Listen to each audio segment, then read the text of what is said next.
Philippine Bamboo Industry Development Council aims to converge different government agencies and the private sector for the development of the bamboo industry.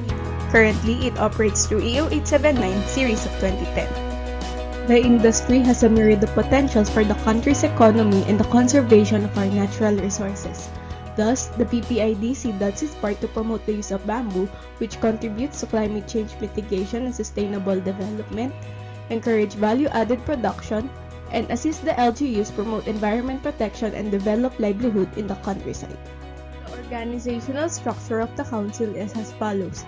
PTI Secretary Ramon Lopez serves as PBIDC Chair with Deputy Speaker Sabeliano as Vice Chair. Key members include DNR, DA, DepEd, DOST, DOLE, League of Municipalities of the Philippines, 2 NGOs, and 2 private industry organizations. Leading the council are the Executive Committee led by DTI ROG Yusek Blasila Lantayoda, the TWG led by DTI National Bamboo Industry Cluster Coordinator Ardilion Lila Baluyot, and a growing number of regional, provincial, and even municipal bamboo councils with mirroring structures yet inclusive in nature. The council is also responsible in implementing the Philippine Bamboo Industry Development Roadmap, having a vision of a progressive, dynamic, productive, and globally competitive bamboo industry with a sustainable resource base. In order to meet the short, medium, and long terms of the bamboo industry roadmap, we have to focus on 8 key strategies which encompasses the entire bamboo value chain, from bamboo propagation to the marketing of bamboo products. These strategies are reflected in our recent council activities, which includes Council, EXCOM, and TWG meetings scheduled monthly or bi-monthly, one-on-one consultative dialogues on bamboo plans and programs with different government agencies and the private sector, support the bamboo legislation such as Senate bills, House resolutions, and other policies that benefit the bamboo industry, harmonization of the different bamboo inventory initiatives, site visits in bamboo plantations and processing sites, and the conduct of bamboo planting activities nationwide. We also help develop communities through bamboo initiatives such as bamboo planting and enterprise development at the Marikina watershed in partnership with mga anak ni Inang Daigdig, Rotary International, Inner Wheel Clubs of the Philippines, and other private organizations. DTI Shared Service Facilities, DTI Site Facilities which will soon serve as a council's home base, and trainings made possible with Testa Bamboo vocational courses and our training service partners. As we celebrated World Bamboo Day, we are once reminded of the Kilusang 5K movement, meaning kawayan, kalikasan, kabuhayan, kaunlaran, kinabukasan. Annually celebrated on September 18, have the team Alay ng Bayan sa Inang Kalikasan, Kawayan. This year, we held a kick-off event at the Sitio Carigo Bamboo Nursery, participated by DTI Rizal, DA Undersecretary Lavinia, Deputy Speaker Sabeliano, Rotary International Governor Ayento, Sakafa Farmers Association, and the Rodriguez LGU, leading the nationwide bamboo planting events, training workshops, consultative meetings, trade fairs, and expos done by the different regional bamboo councils. We also conducted a series of regional bamboo summits which converged into the Philippine Bamboo Summit, and the recently conducted Bamboo Summit for the mining industry. This year, we are currently conducting a discussion series called Usapang in partnership with the Kilusang 5K Foundation, which discusses existing and priority issues at hand in our local bamboo industry and identify solutions on these issues. Moving forward, we plan to recalibrate where we are in the industry through the update of the Bamboo Roadmap and the Zoom Strategic Workshop. We have still many activities lined up this year, up to the beyond the celebration of World Bamboo Day, including more partnerships with the government and private sector and a review on policies related to bamboo. From all these activities done in the time of COVID-19 pandemic, we did not stop from reaching out to the different bamboo stakeholders. We believe that no government agency or private sector can solve the problems of the industry, as it needs the concerted efforts of all sectors to do their own share for the development of the bamboo industry. We hope that we get a unified bamboo industry development program to do more for our natural resources and bounce back from the pandemic with the many livelihood opportunities from bamboo. That is all for now. Thank you. #Kawayan Pa rin.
Doon sa inyo. Maulan sa Bataan? Kaya pala magpapakapin na lang sa una.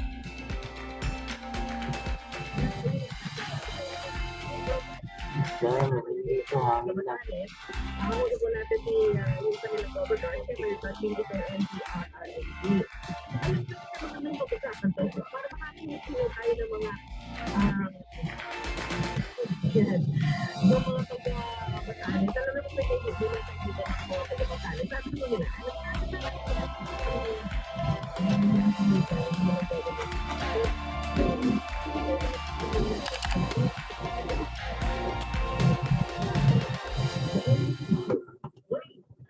naman ang bilis na makakarating dyan sa pamamagitan ng traslado at pagkakas. Ito ko mga ang panahon. Mga ropa. Kung ako nagkakaroon ng mga kalamidad, ganyan mag-relief kung hindi agad makakarating yung mga relief mo.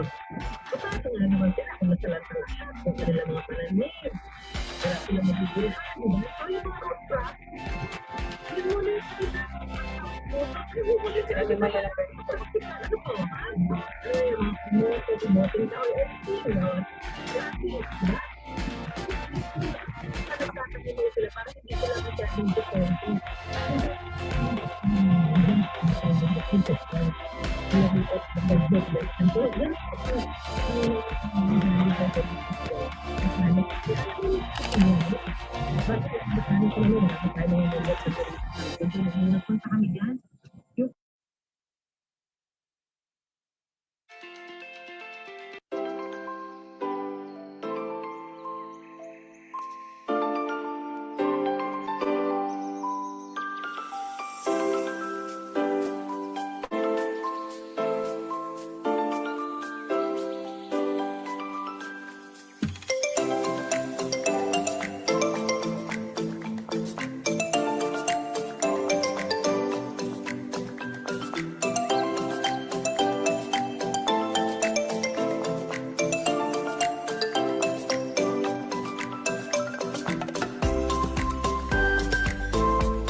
May I request the distinguished resource persons.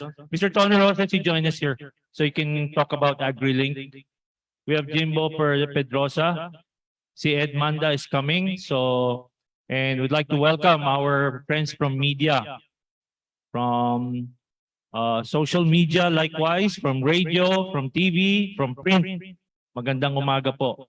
This is our third staging of the PCAFI-han, Usapang Pagkain. And ang pag-uusapan nun natin ngayon ay seaweeds, bamboo, tsaka yung International Trade Show by October. I-kalendaryo nyo na ito. The biggest agribusiness trade show in our country, in the Philippines, AgriLink. Andito po yung presidente, mamaya ikikwento rin po nila sa atin. So, maganda pong ipagpatuloy natin yung mga diskusyonan sa critical commodities. No? We started in our first staging discussions on pork, chicken, vegetables. And then, sinundan natin yung second staging natin, palay. Mr. Sunny Sioson was with us and he's again with us this morning. We had agricultural exports. We had Mr. Philip Young presenting on that and he is with us again today. Kung may mga tanong tayo on palay, bigas, Naririnig ko na nga kanina, asan niyo yung 20 pesos per kilo na bigas? Sunny Shoson can share his thoughts on that. And of course, Agri-Exports, Mr. Philip Yang. And of course, we have our very hardworking president, Mr. Danilo Fausto.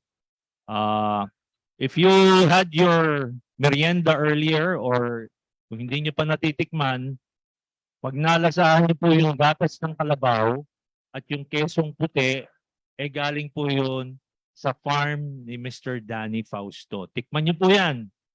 World class po yan. Hinahanap po yan ng ating mga mamamayan at lalo-lalo na mga turista. Gustong-gusto nila yung kesong puti sa gatas ng kalabaw. So we'll formally start in 2 minutes. Antayin na po natin si Mr. Manda of the bamboo sector.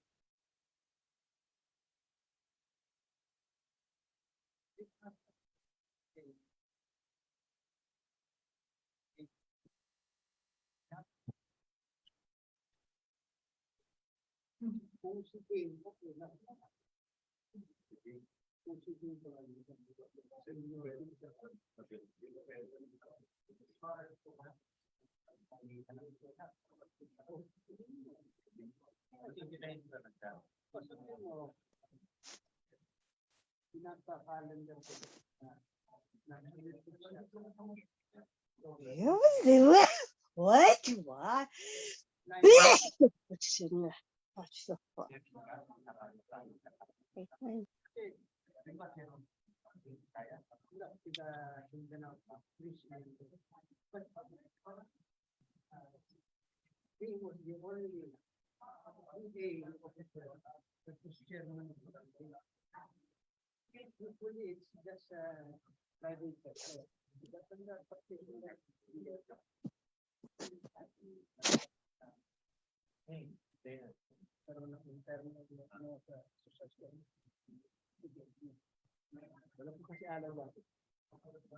Baka magla-live minsan yun. Buti yun, nakuha natin si Ana. Active yan eh. Sa umaga yun eh. 6 a.m.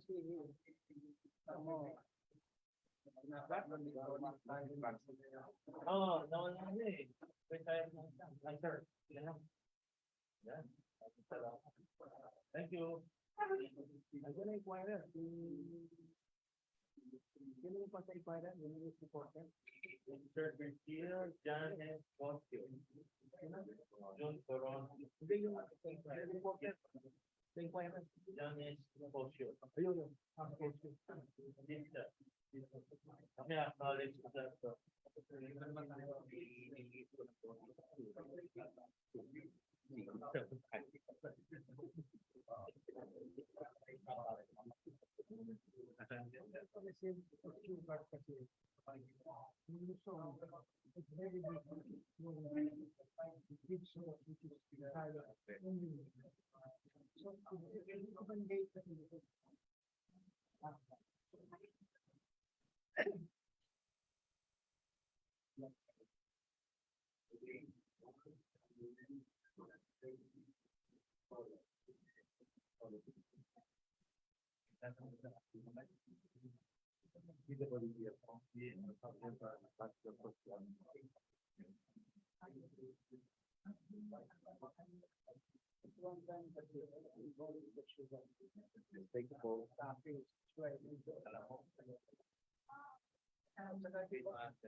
Kasi yung kanyang consumption of schedule how much more money than conectado pa sa radio ko din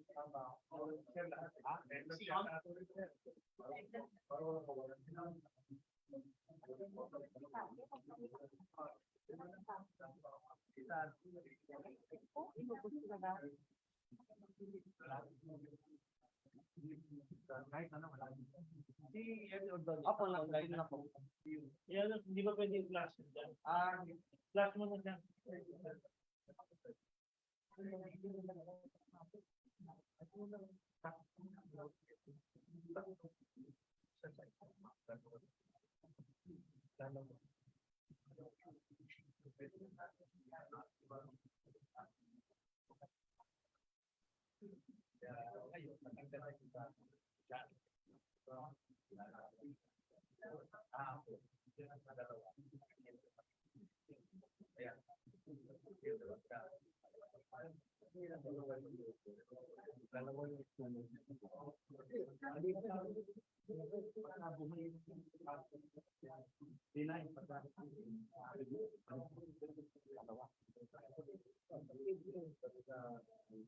Hindi ko makapagal, Georgie Nagare. Ano yan? Georgie Nagare sa Philippine Fire. Online na sila, online. Ibentahan ng Manila Bulong. Okay. Kita mo, ibentahan ng Manila Bulong dito. Georgie Nagare ng Fire. Si Hotel Campus na Philippine Star to, diba?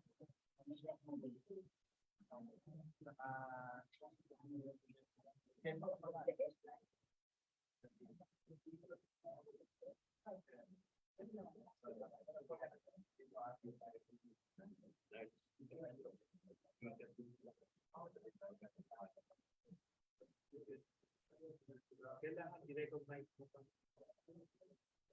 Malaya. Malaya. Sino? Jen makapagal. Malaya. Jen makapagal. Okay.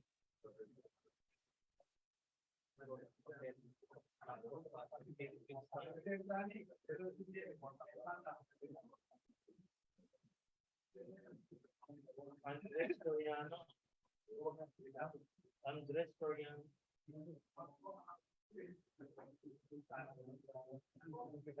Tawagin ko na yung games nila.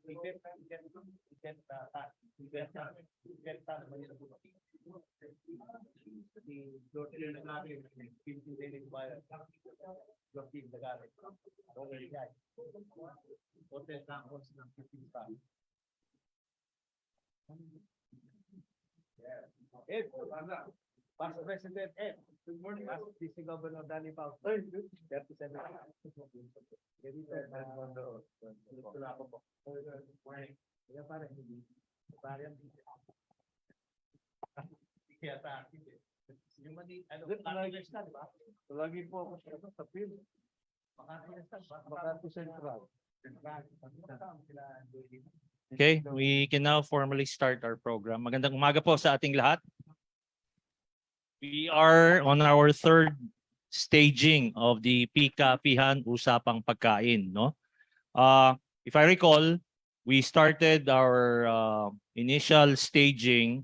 Ang diniscuss natin, ang putok na putok noon ay yung baboy, manok, gulay.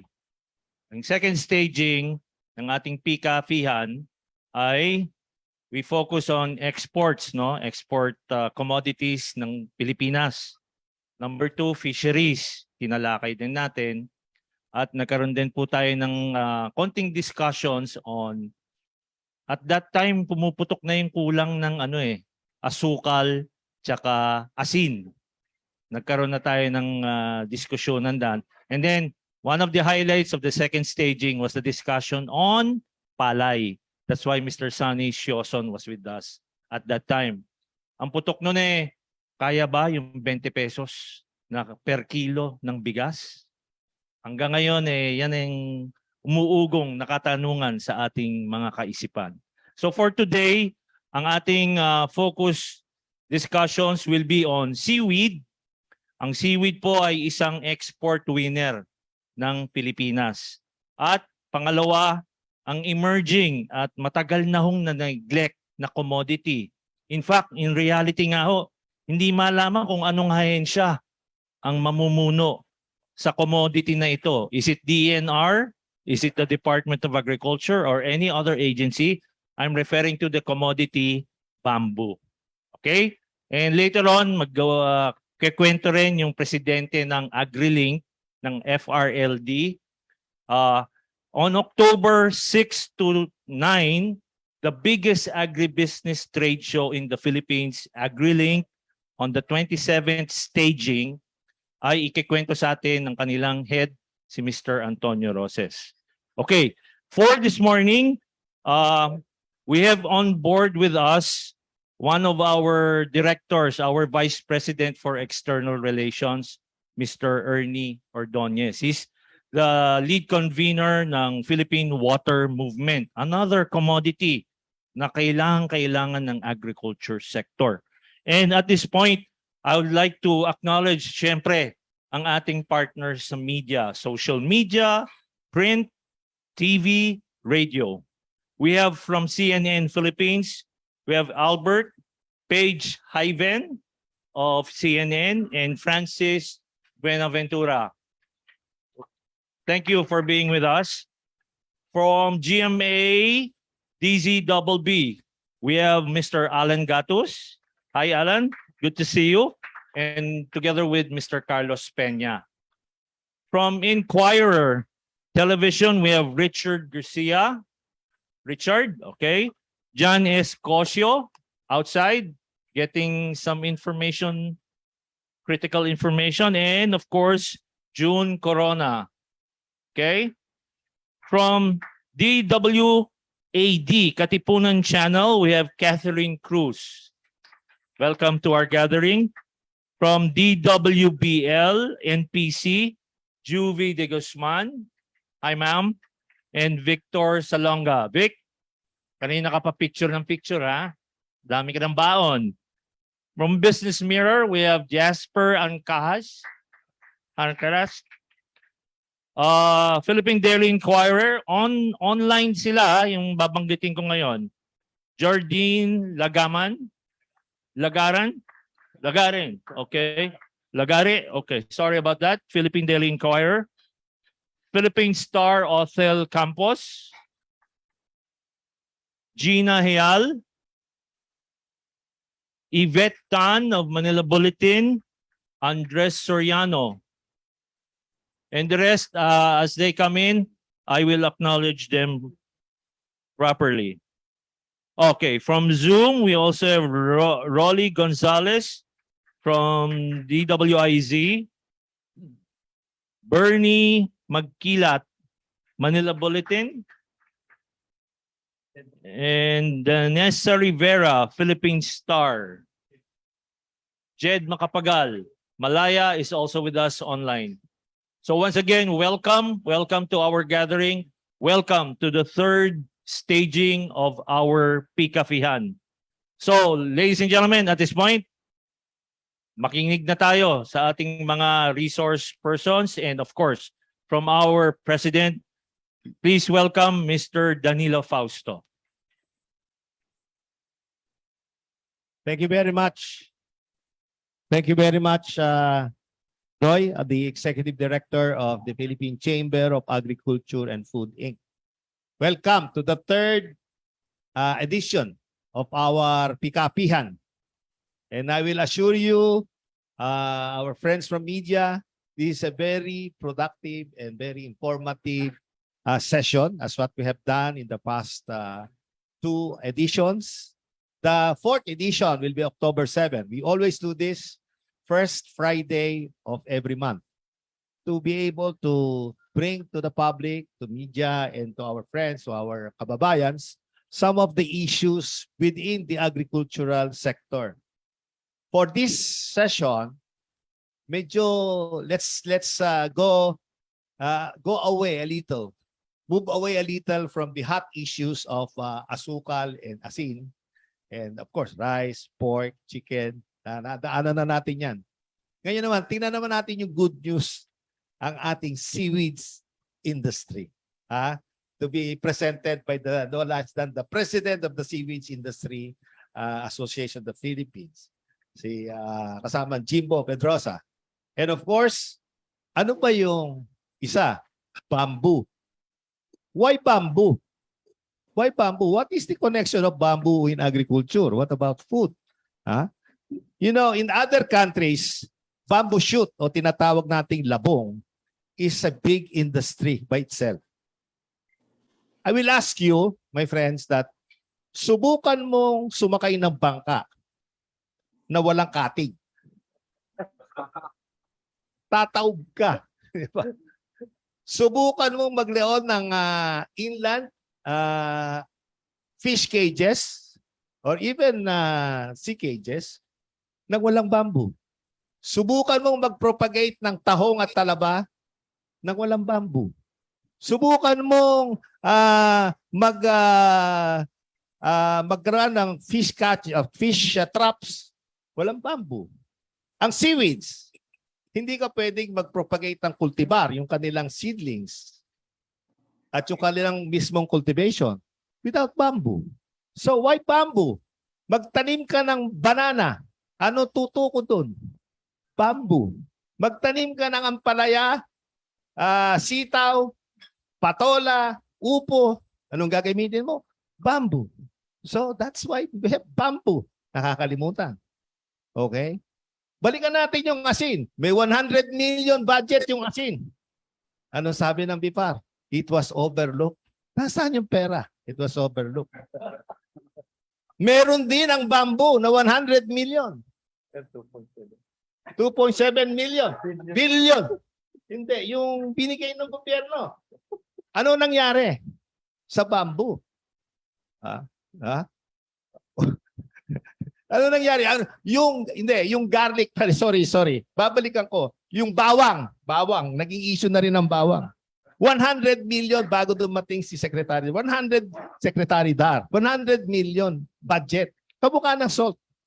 Walang nangyari sa pera. Dahil nangangailangan lang ng, 40,000 worth of solution doon sa Los Baños para tapusin yung research. 40,000, hindi pinadala doon sa Los Baños. Namatay yung research ng bawang. Ito namang bamboo. Wala tayong ganyang problema sa bamboo. Walang nawawalang 100 million sa bawang. Walang nawawalang 100 million sa asin. Ang bamboo walang nawawala. Bakit? Walang budget. Walang mawawala. At ano ba yung bamboo? There is a Philippine Bamboo Industry Development Council headed by the Department of Trade and Industry Secretary. Ni minsan hindi tumawag ng meeting yung council. At sinong membro? At bakit walang budget? Sinong membro ng council? Secretary of Agriculture, no less than the President of the Philippines. Secretary of Education, no less than the Vice President of the Philippines. Walang budget. Ang bamboo. Napakalaking industriya. 35% ng ating schools, desk, dapat made of bamboo. Pati mga government offices, dapat bamboo. Nasaan ang bamboo? Kaya kakausapin natin at papaliwanag sa atin ng ating resource person, no other than my good friend Ed Manda. Kaya tayo nag-uusap ngayon ng seaweeds at bamboo. However, we are also welcoming some questions on other current issues that we might be able and we try to answer. One of our board of directors is here, Tony Roses. He was also a rice miller before. Matagal na. May konting alam siya sa rice. So this is what is in store for us. I will not take much long because this is a media event. We would like to give more time for media to ask questions. And we will be honored and thank you for being here. I'd like also, again, repeat, those first people that are with us virtually. We have our good friend Yvette Tan of the Manila Bulletin, Jardine Lagare, Philippine Dairy Inquirer, Hotel Campos, Philippine Star. We have Jed Makapagal of Malaya, nasa virtual sila.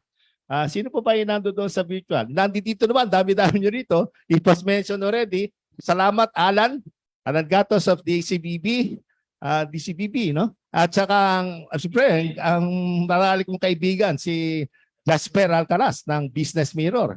Ang aking parang pamangkin, si Paige Javier ng CNN. Thank you very much sa inyo at sa ating mga kaibigan sa radyo. Hindi ko na, kayo, araw-araw nyo akong tinatawagan eh. Madaling araw pa eh. Hirap gumising. Medyo tanghali nyo naman gawin. Hindi naman mahirap gumising. And then I would not like to take much of your time. I will now turn over to the moderator so that you will hear the people, our resource person. And you can ask questions. Please do ask questions. We'll give you more time for questions so that because this is a media event. Maraming salamat. Thank you. Thank you.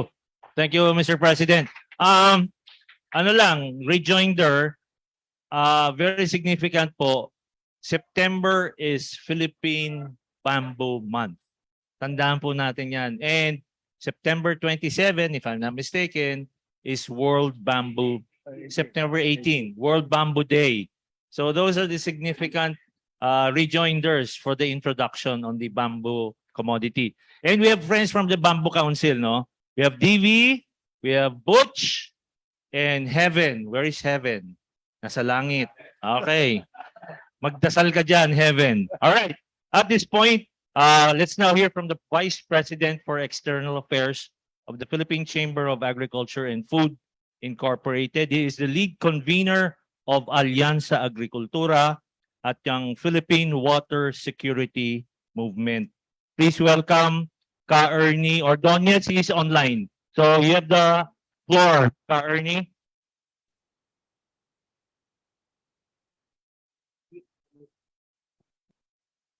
Ernie, you're on mute. You're on mute, Ernie. Okay, magandang umaga ulit.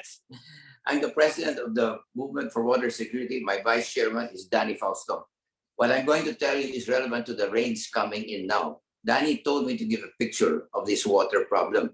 Meron tayong food crisis, tama? Meron tayong water crisis. Sapagat right now, aside from globally being a problem where countries fight each other because of the war, we hear 55 people die every day. 16 million people have no access to drinking water. We have 5 million, yung nga, kailangan bamboo. We have 5 million hectares that have no plants at all, so it causes flooding. We have 300,000 mangroves that are lost. Grabe talaga. Ngayon, meron tayong La Nina, di ba? Dadating na, dumating na nga, right? Okay. And what we have is there will be water everywhere, but when summer comes, there will be water nowhere. Bakit? Because in this country, in the Philippines, only 4%, ulitin natin, only 4% of water is harvested. Not like India, in some places, 60%. Now, that's very relevant to bamboo because bamboo can solve that. That's very relevant to the seaweeds because for the seaweeds, we need good water to make that happen. Ngayon, anong problema natin ngayon? Sabi nga ni Danny Fausto, may mga project, wala namang budget. Alam mo, gano'n rin nangyayari sa water. Okay? Tinignan natin, no? Tayo mahilig sa large irrigation. Huwag na natin sabihin kasi matagal, baka may lagay. Huwag natin sabihin yan. Tingnan natin, ano yung kita doon. Okay, ang kita doon, bawat 300,000, kita doon, 15% lamang. Kuha nila, 15% lamang. Samantalang itong maliit na irrigation, walang lagay, hindi malaking at saka mabilis gawin, ay nako, hindi 15% kundi 180%. Anong ibig sabihin natin? Yung 300,000, no, ang kita noon, mga 45,000, 6 na taon bago mabalik. Ito naman, ang pasok mo doon, 18,000, ang balik, in 6 months, balik na.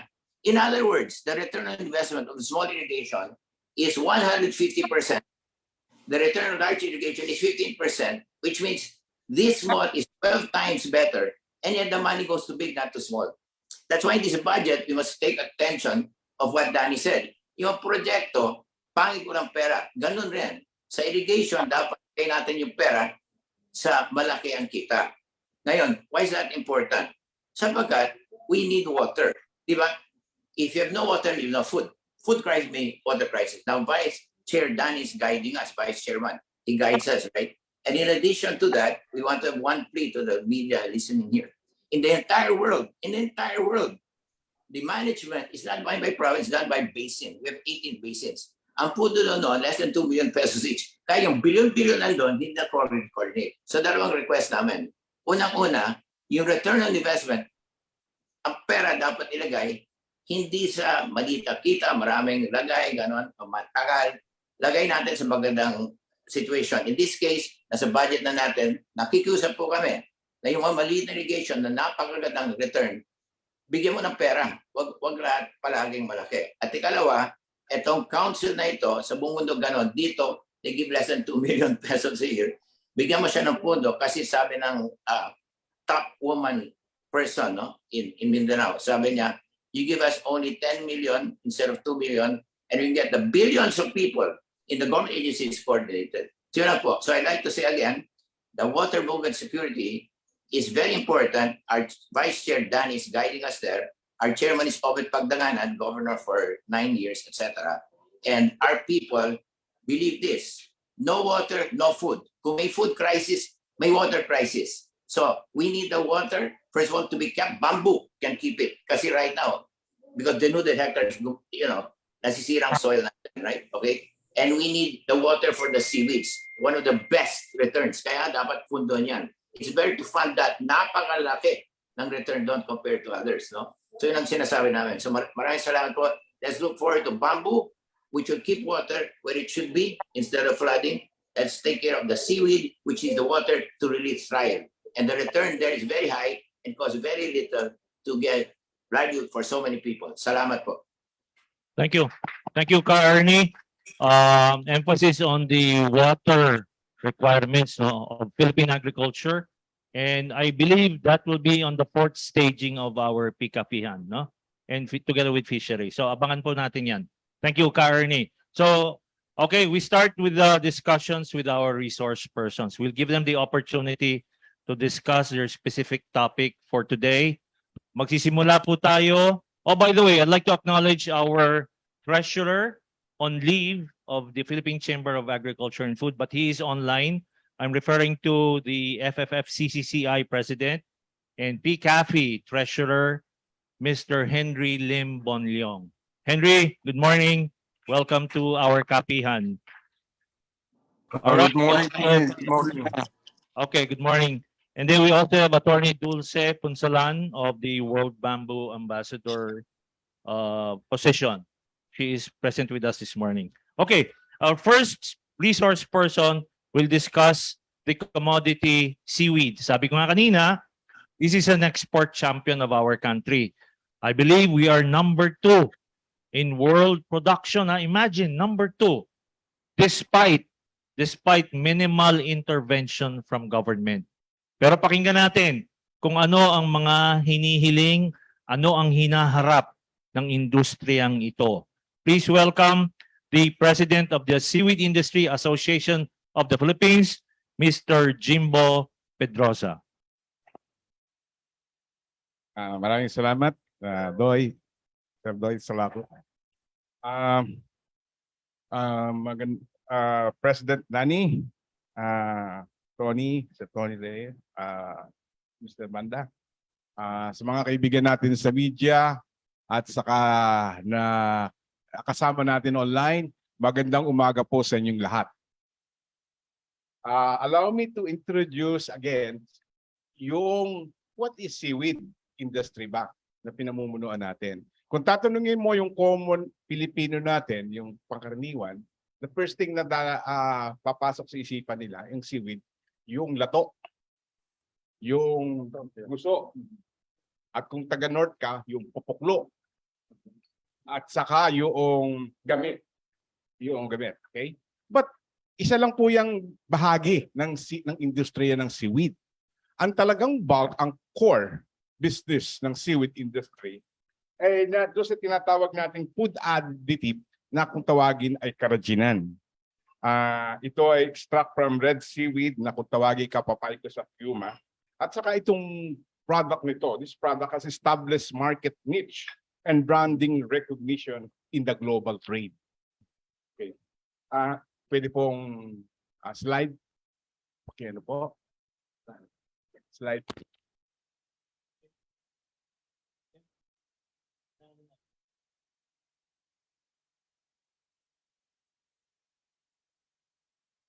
Ang seaweed industry po, dalawang sector, essentially. The farming side and the processing side. This is a unique organization kasi dito po sa isang asosasyon nito, nagsama yung manufacturer at saka yung sa ibang industriya. Iba yung manufacturer, iba yung nagpo-produce. Ito, nagkaroon ng united front ang stand ng industry. Kaya nakikita natin yung holistic picture ng contribution na binibigay ng seaweed industry. Nakikita niyo po ngayon kung ano ba yung resources, natural resources, why seaweed industry thrives in our country. Haba ng ating body of water. Now, that's why, that's natin po look in the future. Let's look the next thing to watch out. Now, tingnan niyo po yung ating seaweed industry namin. Kung meron pong halos kalahating milyong hektarya na pwedeng gamitin pagtamnan sa deep sea. Yung malalim po ito. Pero ito halos wala. Then approximate farmable land area. This is based on the inventory taken around 4 or 5 years ago. We accounted for 102 hectares along 102,000 hectares along coastline. Nasa municipal water po ito. Ang ating municipal water is 15 kilometers from the shoreline to... Excuse me, no audio po. Wala pong audio. Wala po sa umpisa po, wala pong audio. I see. Okay. Recap po natin, no? Yung marine resources natin, in short, mas malaki ang ating body of water. Okay na po ba? Hindi na ba? Okay. The body of water natin, archipelagic yung water natin. May haba yung coastline natin. So, talagang suited for this type of activity, seaweed farming. Now, on the second part, Sayang po, hindi po namin madinig. Sayang po.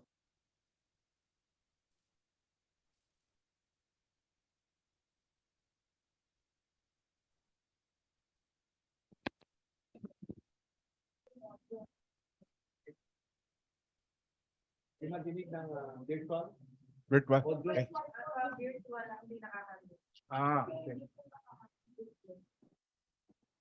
Okay. Okay. Okay na? Okay na? Sige po. Yung isang mic. Can you use the other mic? Meron ka bang ano? Okay na, Richard? Ito po, meron? Naririnig po? Opo, meron na po. Meron na. Okay. Okay. Sige. Okay. Ituloy po natin.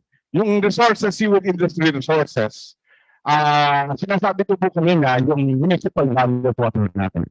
Municipal water, 15 kilometers from the shoreline. Yung concentration po ng farming, seaweed farming activities, na doon lang sa first 3 kilometers. First 3 kilometers. So, ang lalabas po nito, 80% of the municipal water pa, hindi pa natin natatap yung resources natin yun. Okay?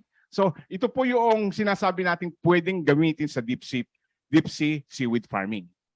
Based doon sa ating 102,000 na hectares na farmable area, 17,000 lang po halos ang nagagamit natin ngayon. So leaving us around 85 hectares underutilized.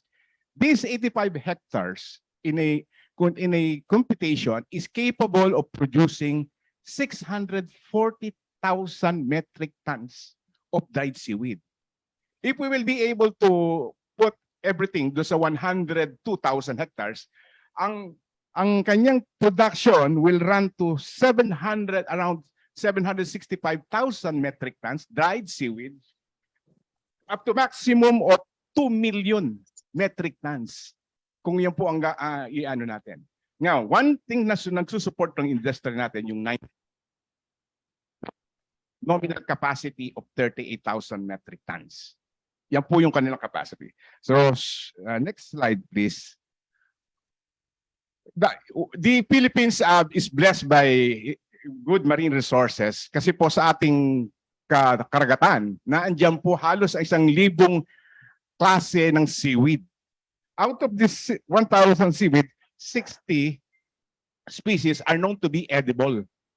At out of that 60 species, 4 po yung ating kinukulture. Yan yung puti, Capapaicos, Yukyuma, Calerpa, Lato, at saka Gracilaria.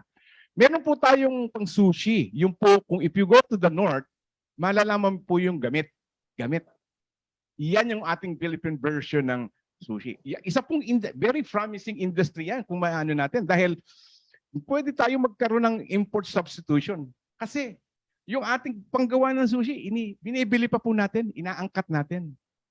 And yet we are the potential of the industry developing this industry as substitute for yung nori na andito na sa atin. Okay? Nori, yung wrapper po, no? Okay.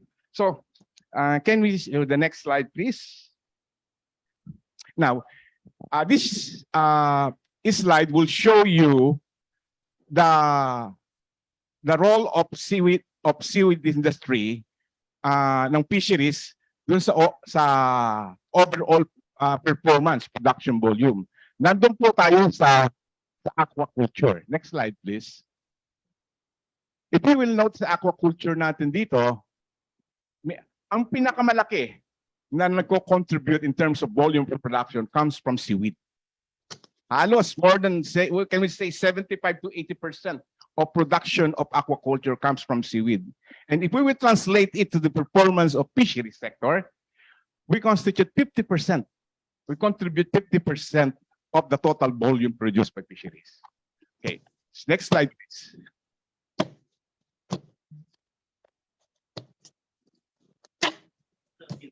Malaki po. In terms of sa ball.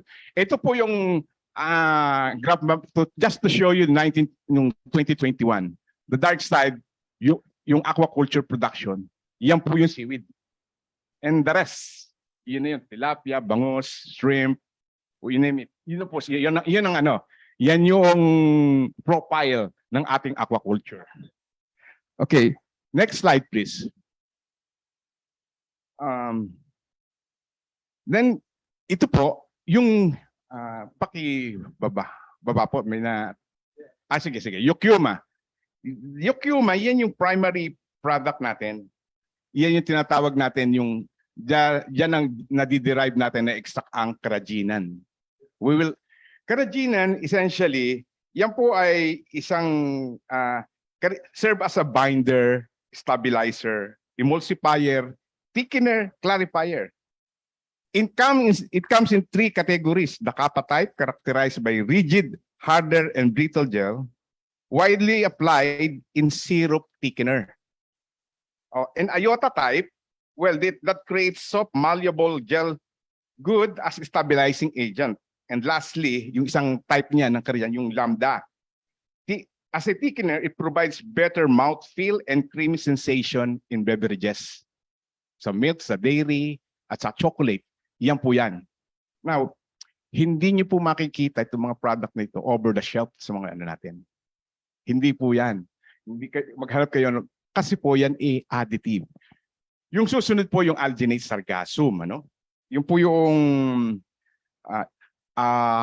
isang klase rin na ginagamit natin na pinag-i-extract naman dyan, ang famous dyan, yung pharmaceutical application.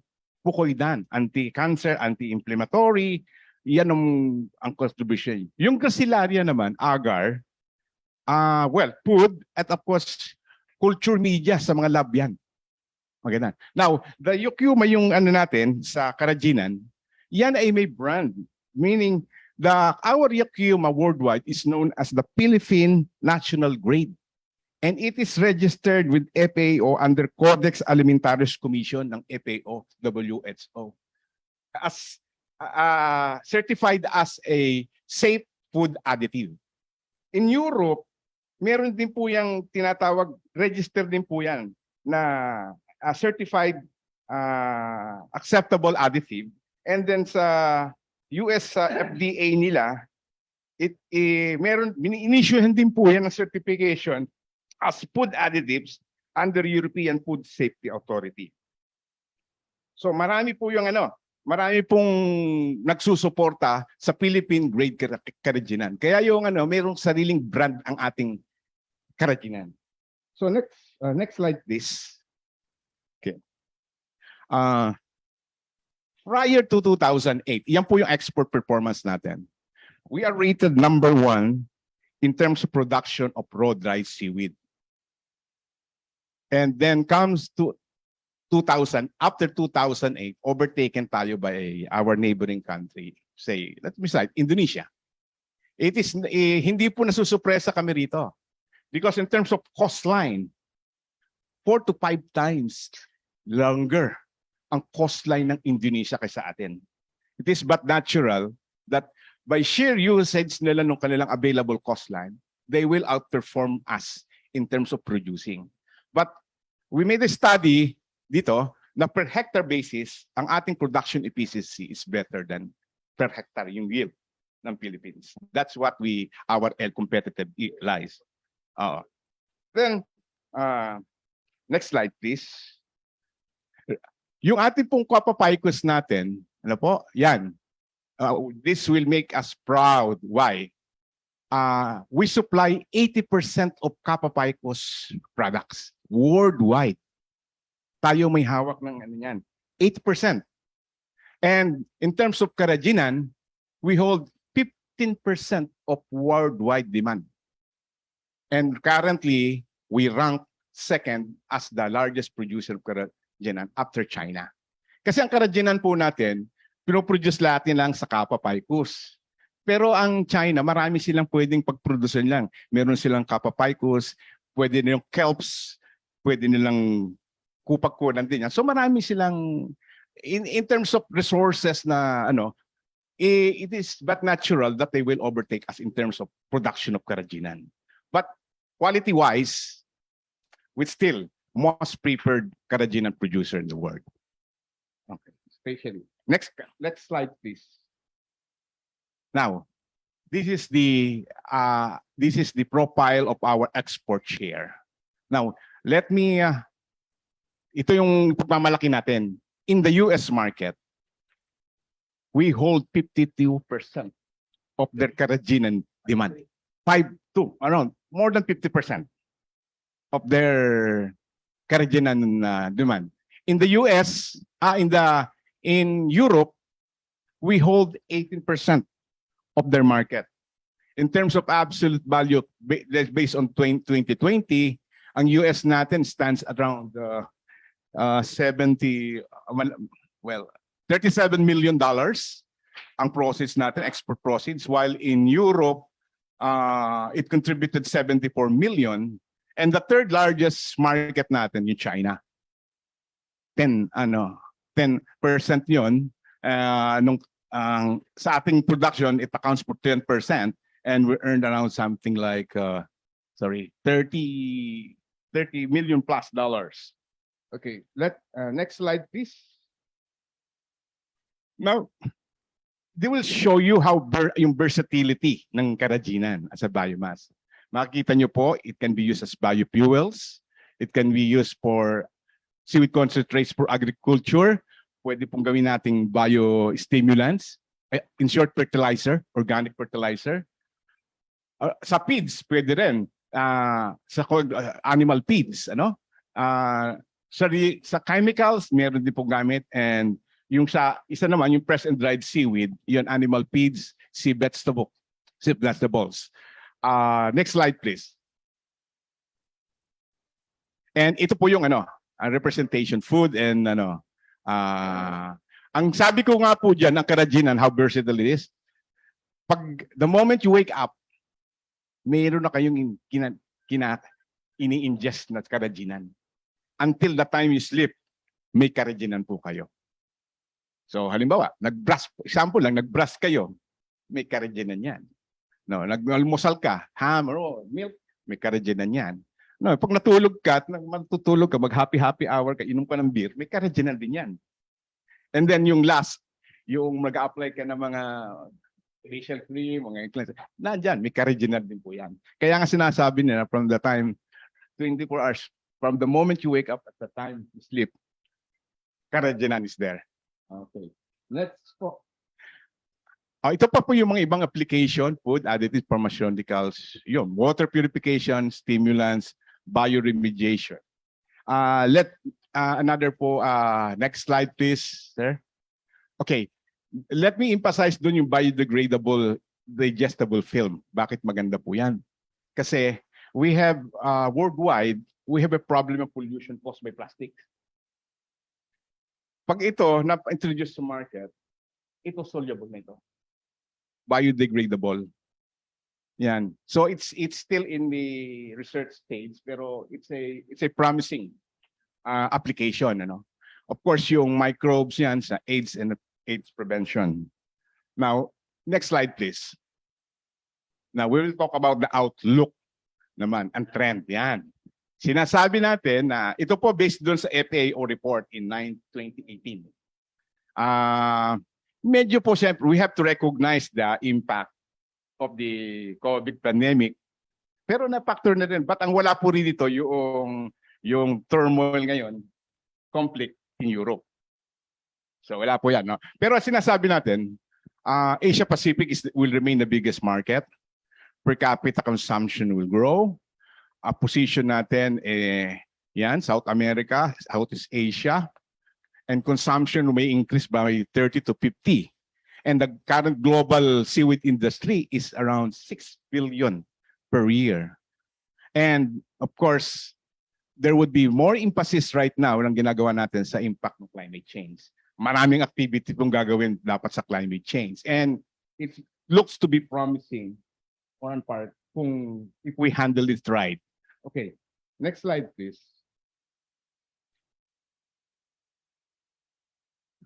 Now, ito na yung importante na i-ano ko, because the data that I will present to you, ito ay contribution ng aming last stakeholders meeting and consultation last June 29 and August 28. Ano po? Now, tingnan po natin yung ano po ang nilalaman. Sinasabi po natin sa slide na yan, there is shortage of raw dry seaweed or RDS. Okay. The price of RDS right now, ng raw dry seaweed, is more than 200% of gasoline premium per liter. Almost. Oo. Right now, magkano po ang ngayon? The double natin, mga 80, 90, no? 180. Week ago, 2 weeks ago, ang kilo of raw dry seaweed na commands around 170 to 200 pesos per kilo. That's the price. Now, it's a good problem. Shortage. Mukhang yun yung trend ngayon eh. Shortage tayo ng asin, shortage tayo ng asukal, shortage tayo ng sibuyas, bawang, pero ito yung magandang shortage pag-usapan. Ito, in the end of yung equation, sa side ng farmer, this is a welcome development. Malaki ang kita. But on the other side of the equation naman, yung processors, nagkakaroon ito ng threat on their global competitiveness, being an export. Now, it slowly nibbled their margin. Alam po naman natin na ang export yan, they are mostly covered by forward contract. And there are stipulated yan, fixed price yan. Whatever happened, you have to stand by the agreed upon price, the contract. So forced to good yung mga processors natin to source their raw materials, no matter how costly it is, just to make good of their commitment, to serve their commitment to their foreign partners. Okay? Yan po yung mga cited reason. Pwedeng, pag nag-slow down ang processors, there could be less demand and the first to bear the brunt of the effect nito, yung farmers natin, growers. So yun po yung iniingatan natin. We really have to strike a balance. And the moment na tumaas din yung presyo ng karagina natin, naku, marami pong nag-aambisyon na palitan ito sa worldwide market. There are starch, gums, na they really, if you read your media, social media, makikita po nyo yan, yung mga negative or disinformation about karaginan. Yan po yan, ha? So, ito po, unahin ko na. Ang approach po rito, critical dito, is the government support. budget. Ha? Mamaya makikita nyo kung magkano binigay. Ang industry po namin, for the longest time, stands on their own. Private initiative po ito. Kung ano pa man ang what we are reaping right now in enjoying the industry, it's simply private sector ang nag-spearhead nitong growth nito. Okay, let me go to the second part, propagules declining quality. Ang ating seaweed farming po, ang cultivar, yung seedling kung tatawagin namin, comes from vegetative cutting. Kinakat lang natin ito sa existing ano natin. If you trace the source of this cutting, mga 3 decades na ito, it's the same. Comes from a parent seedlings transfer. So over a period of time, diminish na yung, weaken na yung strain. That's why, or normally, makikita mo ito, susceptible siya sa disease, eyes, especially this climate change in temperature, madaling magkaroon ng disease. Ano? And then of course, yung yield niya ng karajinan bumababa over the period of time. So there's a need to really to introduce propagules by way of coming up with a seedlings coming from tissue culture. Para pag lumabas yan, magiging first generation tayo ulit. Yeah, so yan ang ating malaking budget yan. Next slide please po. Business expansion investment. Of course, with this, ito opportunity na, no? Sa atin, it could be a threat. It's a yin-yang, sa atin, sa industry. Yung business expansion natin, yung mga new players will come in, especially the corporate, investment in the nursery. This will be a new segment because moment we decided na i-replace na natin yung cultivars with the new tissue culture, kailangan natin malaking investment yan. And right now, yung ating ranks ng fishermen don't have the financial muscle really to sustain this type of activity. Kailangan po natin yung may daling access. Kaya nga sabi po ng mga bankero, napakahirap gawin nating bankable ang ating ordinary seaweeds farmer. Papagawa mo sila ng feasibility study, kung ano-ano, yung pag-accomplish pa lang ng form, mahirap nang gawin Then, of course, yung climate change adaptation. We have to mention the Yolanda, the Odette. It wreaked havoc to our seaweed production. But, that is something that we cannot avoid. We have to adapt and to adjust to the changing times. Now, isa sa mga na lumalabas dyan, we have to go out from the near the coastline towards the deeper part of the sea. No? Yan yung deep sea fishing, deep sea seaweed farming. Now, malaki po yung space niyan, pero it's a costly undertaking. So kinakailangan nating magkaroon tayo kung tutuusin, pwedeng i-promote ito ng PPP, private public partnership para to make it to make this thing yung project ito magmaterialize siya. Okay. Next slides please. Of course, sa climate change, malaki yan, kinakailangan natin, have to emphasize yung crop insurance cover para kung may mangyari man, we can have to make start. Another point is the seaweed application. The seaweed industry, there's a risk if we are placing all our eggs in one basket. We are too dependent sa karajinan. It's about time for us to develop other areas, other type of seaweed, so that we can expand our market. Take the case of Indonesia. Malaki sila dahil naandun yung gracilaria nila, production. Sa atin practically nil ang ating gracilaria. Kaya pag tiningnan mo ng statistics natin, we will be overtaken kasi meron siyang included sa kanyang statistics ng number 1, yung gracilaria. Tayo wala. Okay. And then of course, then comes in now the research and development and the physical service. Now, all these things, it boils down to one issue. Budget. Budgetary support. Okay. Next slide, please. I will no longer dwell longer this, no. Okay.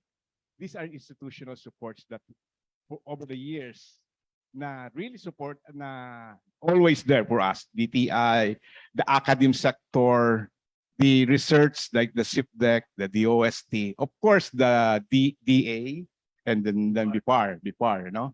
So yan po yung mga institutional reports and the relationship really is well established. Okay, next po.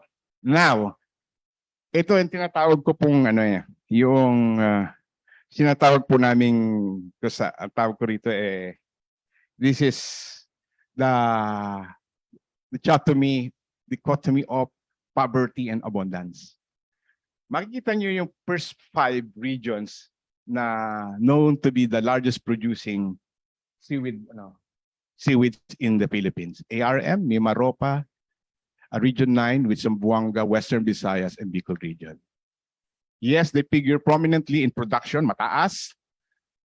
Pero pag tinignan niyo po yung poverty index nila, sila rin ang pinakamalakas. Parang contradictory, Parang hindi nagkakascade yung economic benefits to the grassroots level. So this is really the challenge. We can talk lengthily about this, probably the structure, the presence of the middleman or what, or our network. But again, it is a promising because we have these are the locations or places that needed most the support from the private and public sector. Kasi pag gumanda rin niya, the entire nation will benefit to Okay. Next slide, please. This is very interesting. Let's talk about the return of investment. Over 5 years, we figure around close to 200 million US dollars, up to 250. The projection right now, if we will play our cards well, we may be lucky to hit a $500 million export US dollar now. But look at the budget that we are receiving. We generated in 2018 191, almost $200 million US dollars. Ang input lang ng public gobyerno 138 million. 2019, tumaas din sila. Pero hindi pa rin, negligible pa rin. 2020, during the height of pandemic, in spite of may pandemic tayo, we'll still manage to, Pero tingnan niyo po, yung bumagsak naman, 59, halos 59 million lang. And now, 21-22, we're facing the prospect of lower budget. Yan po. So kung kukumitahin nyo yung payback at ROI, the business sense, napakalaki po ng Kitang-kita na ang gobyerno. In advance na po ng industry yung gagastusin niya ng gobyerno. Now, isa po lang nakalimutan ko, isa na lang. Ang karajinan sa US market, every 5 years, nire-review po ito. Nire-review ng tinatawag na National Organic Standard Board nila. Now, this will spell the big difference whether carrageenan will continue to be an acceptable ingredients additive for their organic products. For the last 3 rounds of talk every 5 years, last 15 years, the industry is successful to defend the carrageenan. But come 2023, we're still seeing rehash of issues. But again, talo tayo kasi sa sa disinformation, lalo sa social media. If you check your, there are certain product which says warning with carrageenan. What's wrong with carrageenan? What's wrong with carrageenan? Yeah, in a simple term, a simplistic way of interpreting it. Remember during the height of our coconut,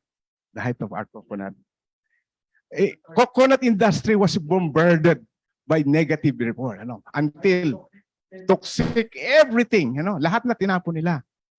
And then after several years, now, in high heaven, hallelujah, virgin coconut oil, pinopromote nila. That's the way we look at it also in Karachinan.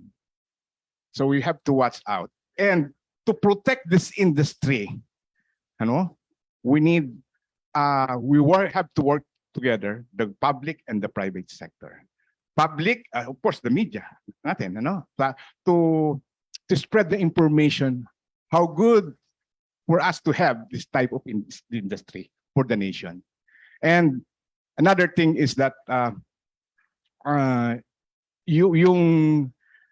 with this your support, we can look forward for the growth of this because it really carries a lot of potential for poverty alleviation, for additional livelihood, yung barrier of entry, mababa. So it's for our people. And most important thing is, yung cost to produce, unlike kung nasa land ka, how much is hectare of land to engage in that activity? Ito, kukuha ka lang ng permit from local government, how much you will pay? 500 pesos? Yeah, you will have 2,500 square meters. And the 2,500 square meters is capable of producing 1 ton of dry seaweeds every cropping. And how much is at the current price of 1 ton? That is a tune of 150,000 pesos in 60 days. And the seaweed farm is capable, that size of farm is capable to have 3 to 4 croppings a year. If you happen to be located in the south, practically all year round. So with this, I hope that we can work together to bring the good news about the seaweed industry, and we are very still confident that we can weather all these challenges. Maraming salamat po sa inyo. Thank you very much, Jimbo. Very interesting po, yung presentation ni Jimbo. And tama po, tinumbok niya poverty alleviation, close coordination with the local government unit, di ba? Congressman DV, very important yan. So, kasanggan niyo po ang PCAFI and our friends from media na ipamahagi itong nararanasan ng inyong industriya.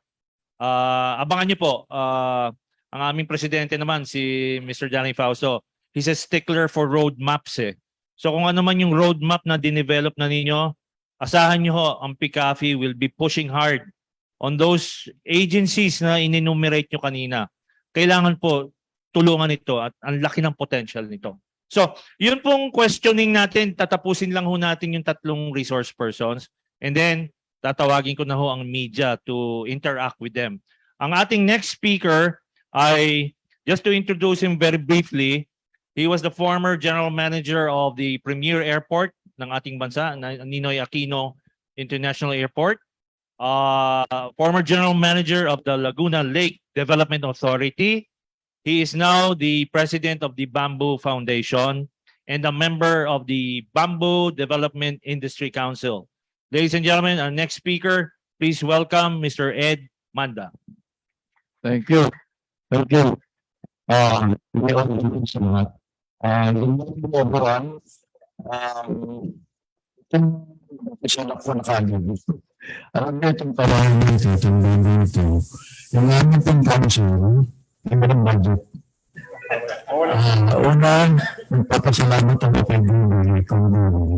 Hindi dahil sa kanya, hindi po nagtuloy-tuloy ang aming operation sa council. For several years, sa po lahat, yung ating Philippine Bamboo Industry Development Council, na ang chairman ay Lutiano, na dahil sa executive order ng HMA, dapat ang chairman ito Lutiano. Nagpabilit kami, makakuha kami ng political alignment, kita na sa Bibili. Sa aming bando kami sa Lutiano. Anyway, ito pong gawain ay hindi masyadong nakakaroon ng impact. Una-una, kulang kami sa exposure sa media. Kulang talaga. Itong kawayan, tingnan ninyo. Yung kawayan po natin, ang global world trade nito, umaabot na po, nagsimula siya ng $20 billion, umakyat siya ng $60 billion. Ayun, ang pangalan. Sa Pilipinas, tayo po mo ang number one food exporter. Problema. Okay. Ang ating pang number one sa world trade, ang China. Ang dalawa po ay Indonesia. Pangatlo, Vietnam, pang-apat ang Pilipinas ng near $30 million. Ayun. Ito yung iba-ibang furniture na hindi pa na-classify nila. Ito ay galing sa kanya. Ito ay so, yun po ang nangyayari sa atin. Now, pagdating Excuse me po, hindi po maintindihan. Sir, sandali lang. Kasi pakikipixing audio. Audio, please. Richard. Audio. okay. Okay na? Hindi pa po okay.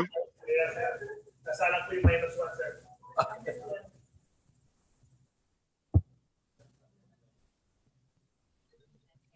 Okay na? Okay. Okay na? Test. Mic test. Mic test. Hindi pa, sir. Hindi pa. Yun yung umaandar eh. Yung sa akin, microphone.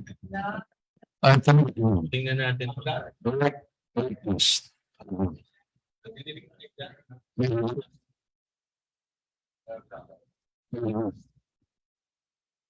Okay. Okay.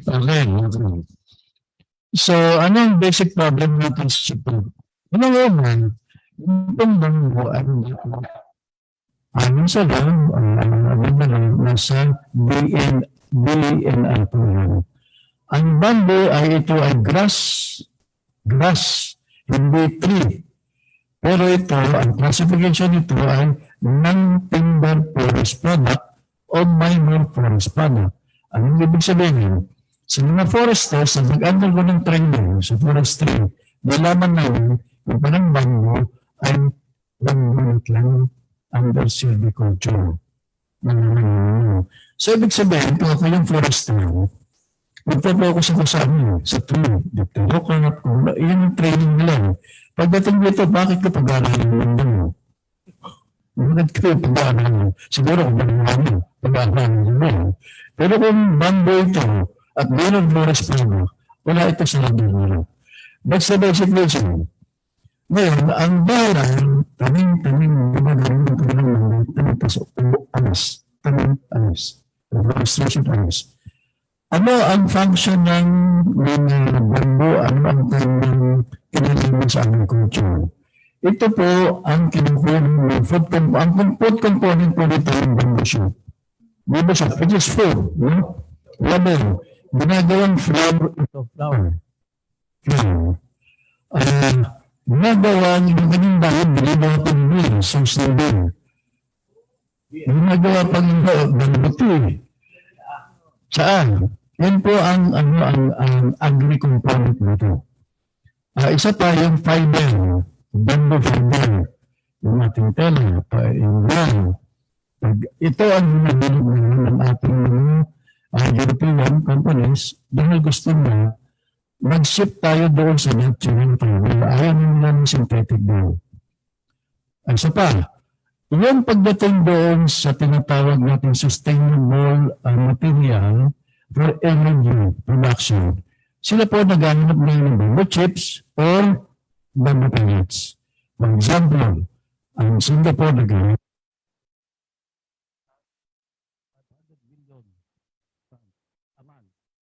ng bamboo chips. Ang Korea, naghahanap naman ng 1 million ng bamboo pellets.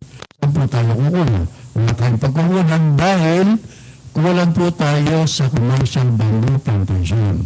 Ang ating pong plantation ay practically wala. Sa mga probinsya na maraming kawalan, alam natin ilan meron. No? Marami silang giant bamboo. Yan po ang mga sources natin. Ngayon, pagdating po sa import substitution, hundreds of millions of dollars ang ini-import ngayon ng Pilipinas sa wood timber. Di ba? Wala yung illegal logging. So, kung makakuha ka man ng wood dito sa atin, ng timber, illegal, mahal. Mahal. Ang bamboo ay siya ngayon tinatawag na timber replacement. Ito ay pwedeng gawing kahoy. Tawag po namin dyan, laminated wood or engineered wood.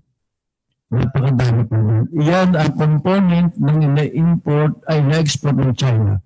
Diyan sila maganda ang kanilang import dyan. Yung export nila. Ang kanya pong gawa, katulad ng mga panels, no? Yung mga wood panels, iyan yung tiles, iyan ang ini-import ng karamihan sa Europe at saka sa US because gusto nila sustainable wood product ang kanilang bibilin. Ayaw na nilang bumili ng wood. Kasi pinuputol eh. No? Itong kawain kasi, alam naman ninyo, magtanim kayo ngayon, after 7 years, 3 years, 4 years, mag-harvest kayo.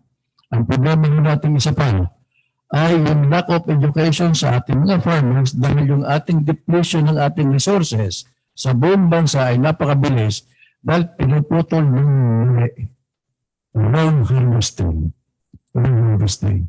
Pangalawa, hindi naman tayo nakakaroon ng commercial implementation. Meron ng program ang gobyerno na tinatawag na National Greening Program, hindi lang nakita kung minsan yung sinasabi ng forest. 50,000 hectares daw. Naghanap namin 2.7 billion, 22 pa. Nakasupport yun doon sa ating tinatawag na siya ganyan program. Hinahanap, hindi namin nakita. Mukhang nasunog, kinain ng kambing, o whatever. So, yan po ang nangyari. Kasi 2012 magkaroon ng budget eh. Pero after that, hindi namin namin na yun. Saan na yung budget? Naghahanap nga si Congressman David. Nag-ano na kami, nag-request ako ito. Hindi rin niya mahanap eh.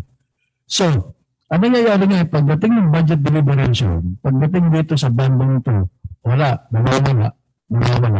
nawawala siya. Pagdating sa BBM, cut. Nawawala. So, ang nangyayari ngayon, yung pong ating bamboo industry na local ay may emerging tayong industry, pero private sector po ang nangyayari ngayon na nagpo-push. Private sector lang. No? So, ano yung nangyayari? Mga konti-konti may nag-invest sa Pangasinan, sa Green, sa Mindanao, may maliit. Maliliit ito eh. Hindi tayo maka-advance doon sa tinatawag natin mass production para naman doon sa import. Ano po itong, sa export? Ang impact po nito, kung ito susuportahan ng gobyerno, alam po, nakita yung banda. Ayan. Para pong ano ito, San Miguel Pilsen. Medyo matabis lang yun ng konti. Naubos kasi yung sample ko pag napupunta ako sa mga sinyo. May kumukuha. May kumukuha. Ang mga nagpo-produce niya, number one, of course, China, Mexico, Mexico. Ito nakikita nyo ito, in-import sa ano ito. Na-process ito sa Canada.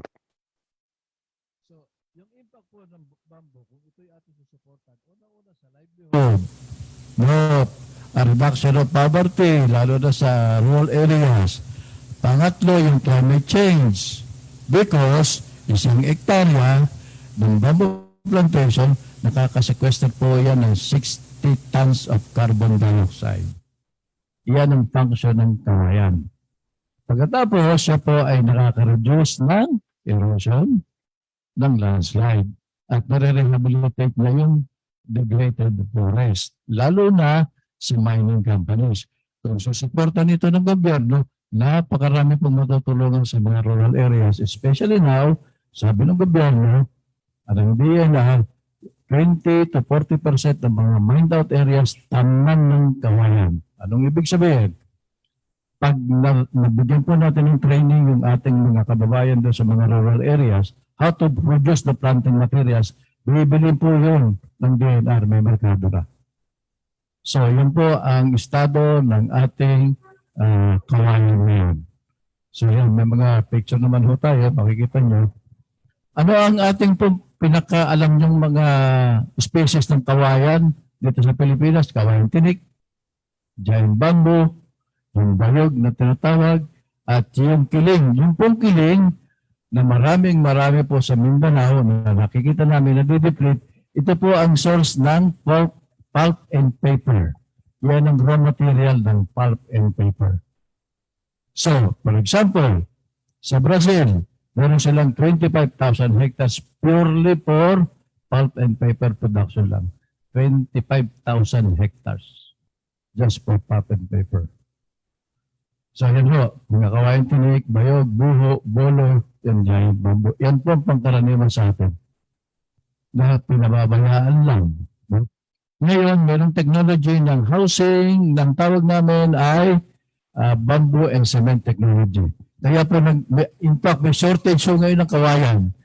Hindi lang asukal, hindi lang bawag. So totoo lang po, may shortage kayo ngayon ng kawayan. Dati, 50 pesos. Naging 70. Ngayon, 300 ho, isang pole. Ganun na po kamahal because may shortage. Okay, yun lang po at maybe we can Thank you. Thank you very much, President Ed. Napaka-sarap pakinggan no, yung dalawang commodities na nag-present ngayong umaga. Ang laki ng potential, ang laki ng support. Kailangan ng dalawang commodity para matugunan ang poverty na very, very high ang rate sa agriculture and fisheries. Alam naman po natin yan. So we're banking on media talaga to disseminate what was presented this morning. At for a short while lang, can I call on the President of the Foundation for Resource Linkage and Development? He will just show us the upcoming event in October, the biggest agribusiness show in the Philippines. Mr. Tony Roses is our board member ng Philippine Chamber of Agriculture and Food Incorporated. Mr. Tony Roses, you have...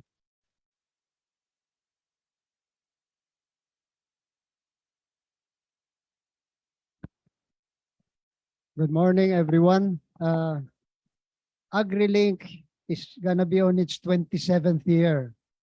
We missed 2 years last year, or else we would have been 29 years. So we started in 1994. We started as PigLink.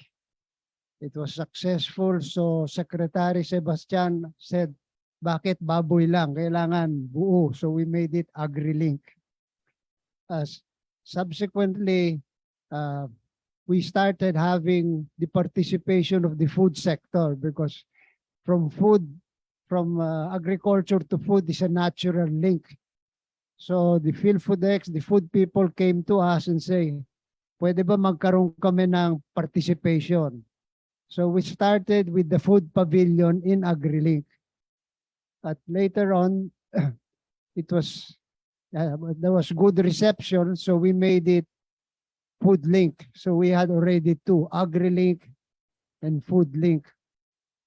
And subsequently, during the time of Lorenzo and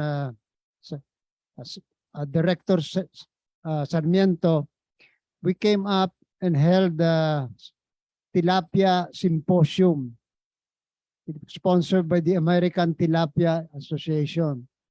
And we had the deal with the Bureau that we would accept a very small secretarial fee, but we would ask for a percentage of the profit. They readily agreed.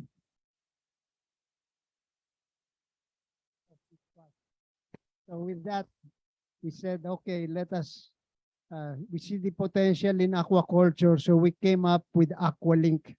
That is why now we have AgriLink, FoodLink, and AquaLink.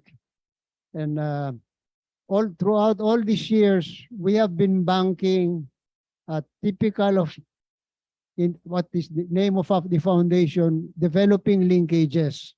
We have been able to develop linkages with many of the crop sector associations and the different agencies of the government. So we now have 30 co-organizers. That is how we have been able to grow using the linkages of the co-organizers. They help us promote to their members and spread it all over the Philippines. And at the same time, through them, we are able to get a feel of how the different crop sectors are doing. And this way, we give a feedback to the government or to the legislation as to what each crop sector has.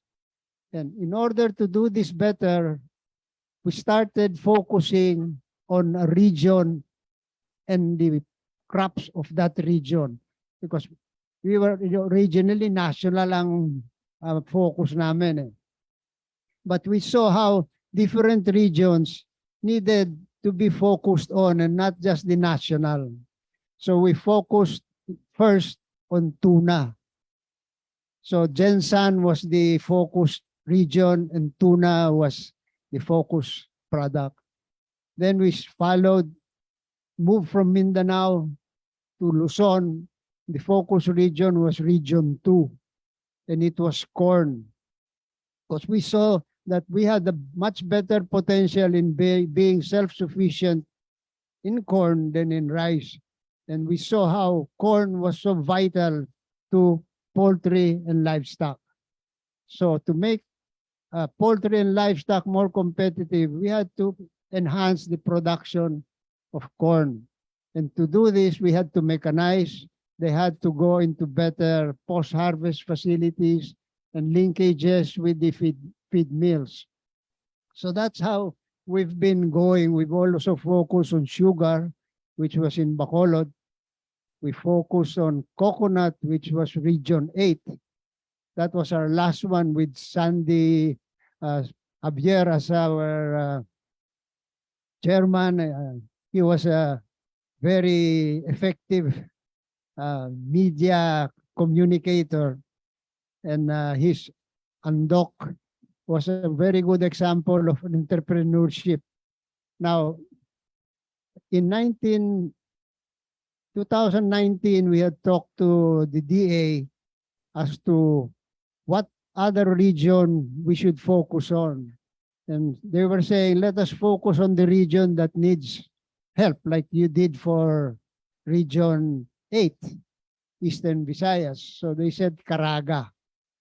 So now our focus is on Caraga, and our crops are high-value crops such as coffee, cacao, abaca. And it is in keeping with our thrust that we try to focus on where we could enhance the competitiveness of the region and the product. We know that, for example, cacao and coffee, like most perennial crops, once you get started, it's pretty much more stable. You don't have to plant every year. You don't have so you have a more stable cash projection. And there is a lot more opportunities for value adding. Our theme is inclusiveness. Because again, if you have, for example, cacao, you can go into post-harvest of that and go to not only to the bean processed beans, but into coffee, into chocolate. And Davao has already been able to successfully win awards for their chocolate in Europe. So if we figure that if we improve the value adding of crops like cacao, the revenue that the producing areas will get will be higher, because they not only have from the produce, but they also have of the value adding, and you get that inclusiveness.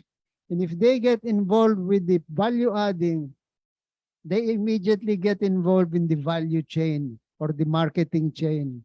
And we have seen how too often there is a disconnect between the market price and the farm gate price. Sometimes, like you've seen this in hogs, chicken, rice, recently sugar. So if we push the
and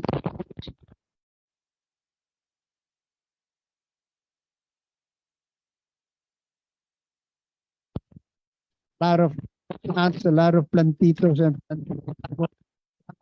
we have also the outdoor area. You also have some machineries, tractors, and of course, since we all need to eat, we have provided a food area there also. All right. Maraming salamat. That's AgriLink in October 6. Okay. Okay. I now open the floor for media specifically to throw and provide the support to the 3 resource persons we had this morning. Unahin ko na si Mr. Alan Gatos of DCBB. Sir, naghahabol lang ako, sir. Kanina no nabanggit niyo yung seaweeds, pwedeng makatulong to sa problema natin sa fertilizer at the same time feeds, pakain, patuka sa mga hayop. So pwede ba to na maging solusyon sa kinakaharap natin na problema ngayon na mataas na presyo at kakulangan natin ng fertilizer at ng feeds?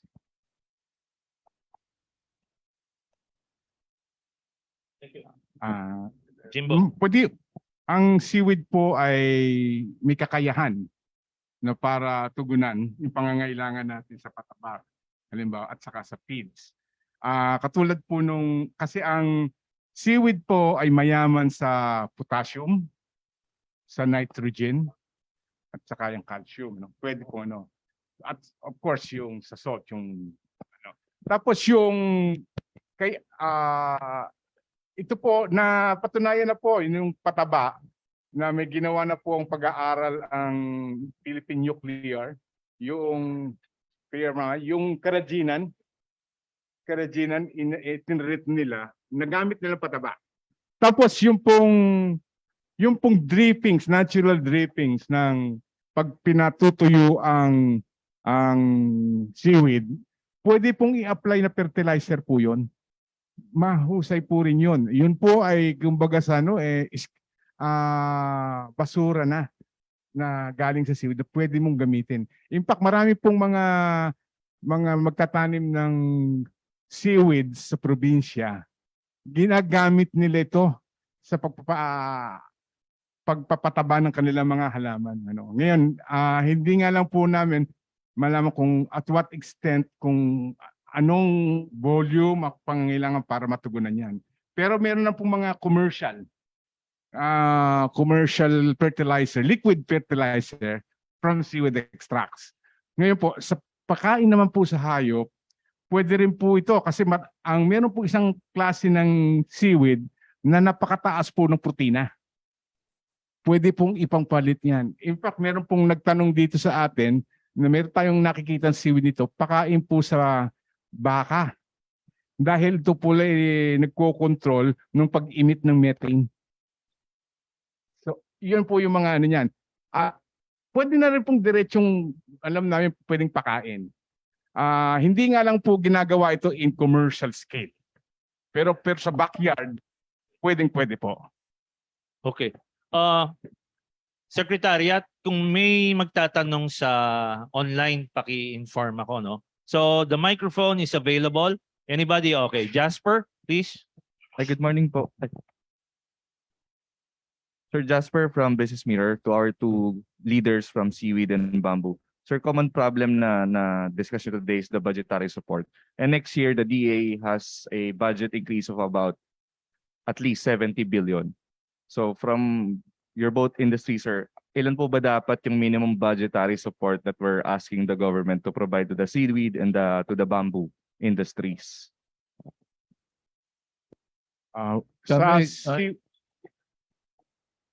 Sa seaweed po, way back in 2012, we used to have a budget allocation of 250 million.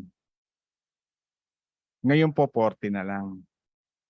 So, yung pong ibalik lang po yon sa dati.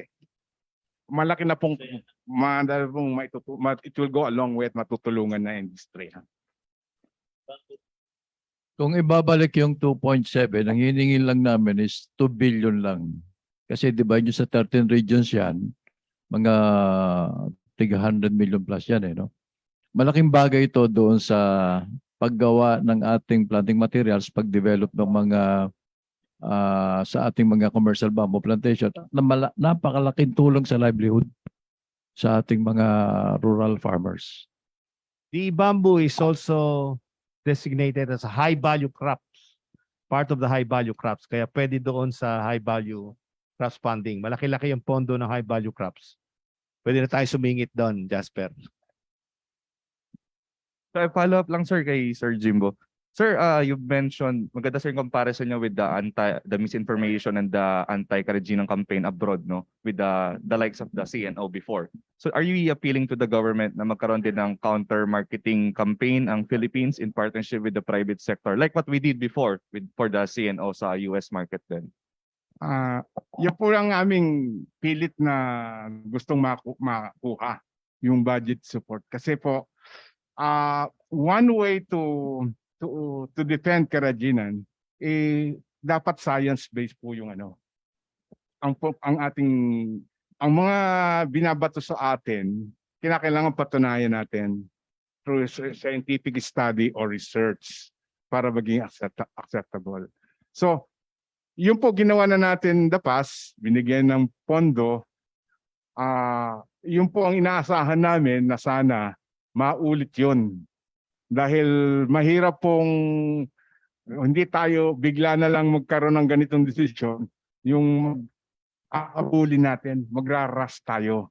So habang meron pa tayong time to prepare at kung anong ibabato against Karejinan, matutunugan na lang po natin. But again, it is to be a concerted effort ng private, academe, research, media, at saka ito pong media malaking magagawa kasi when you search about Karajinan sa YouTube, ang unang lumalabas yung disinformation, negative facts about Karajinan.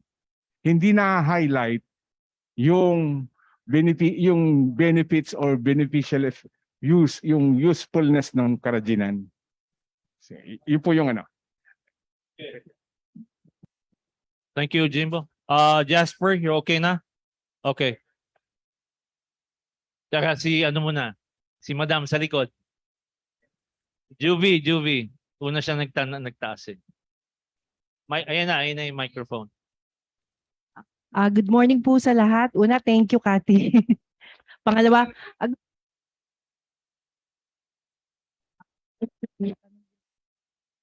napakalaki ng budget na dagdag doon po yung kaalaman at inisyatibo. Napakaganda po na maisulong kayo kasama ng DOST or if not, mabudgetan talaga. So if in case sino po ba yung mga possible na pwedeng kausapin hinggil dyan? Hindi po, sa labas po, sa yung magpopondo sa inyo. Kasi nakikita ko po parang napupondohan yung iba na hindi naman po nagtatrabaho. Alam niyo po ba?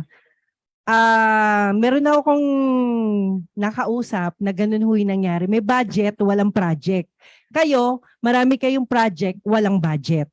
So ito po, this is a big difference na siguro po makakatulong ang media, lalong-lalo na yung mga magagaling na media sa mainstream, sila po yung dapat na magsulong para makatulong sa inyo. Yun lang po yung sa tingin ko.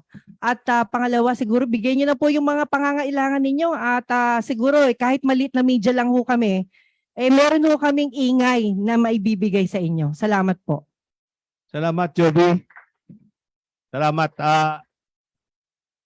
Tatlong hari namin Three Kings.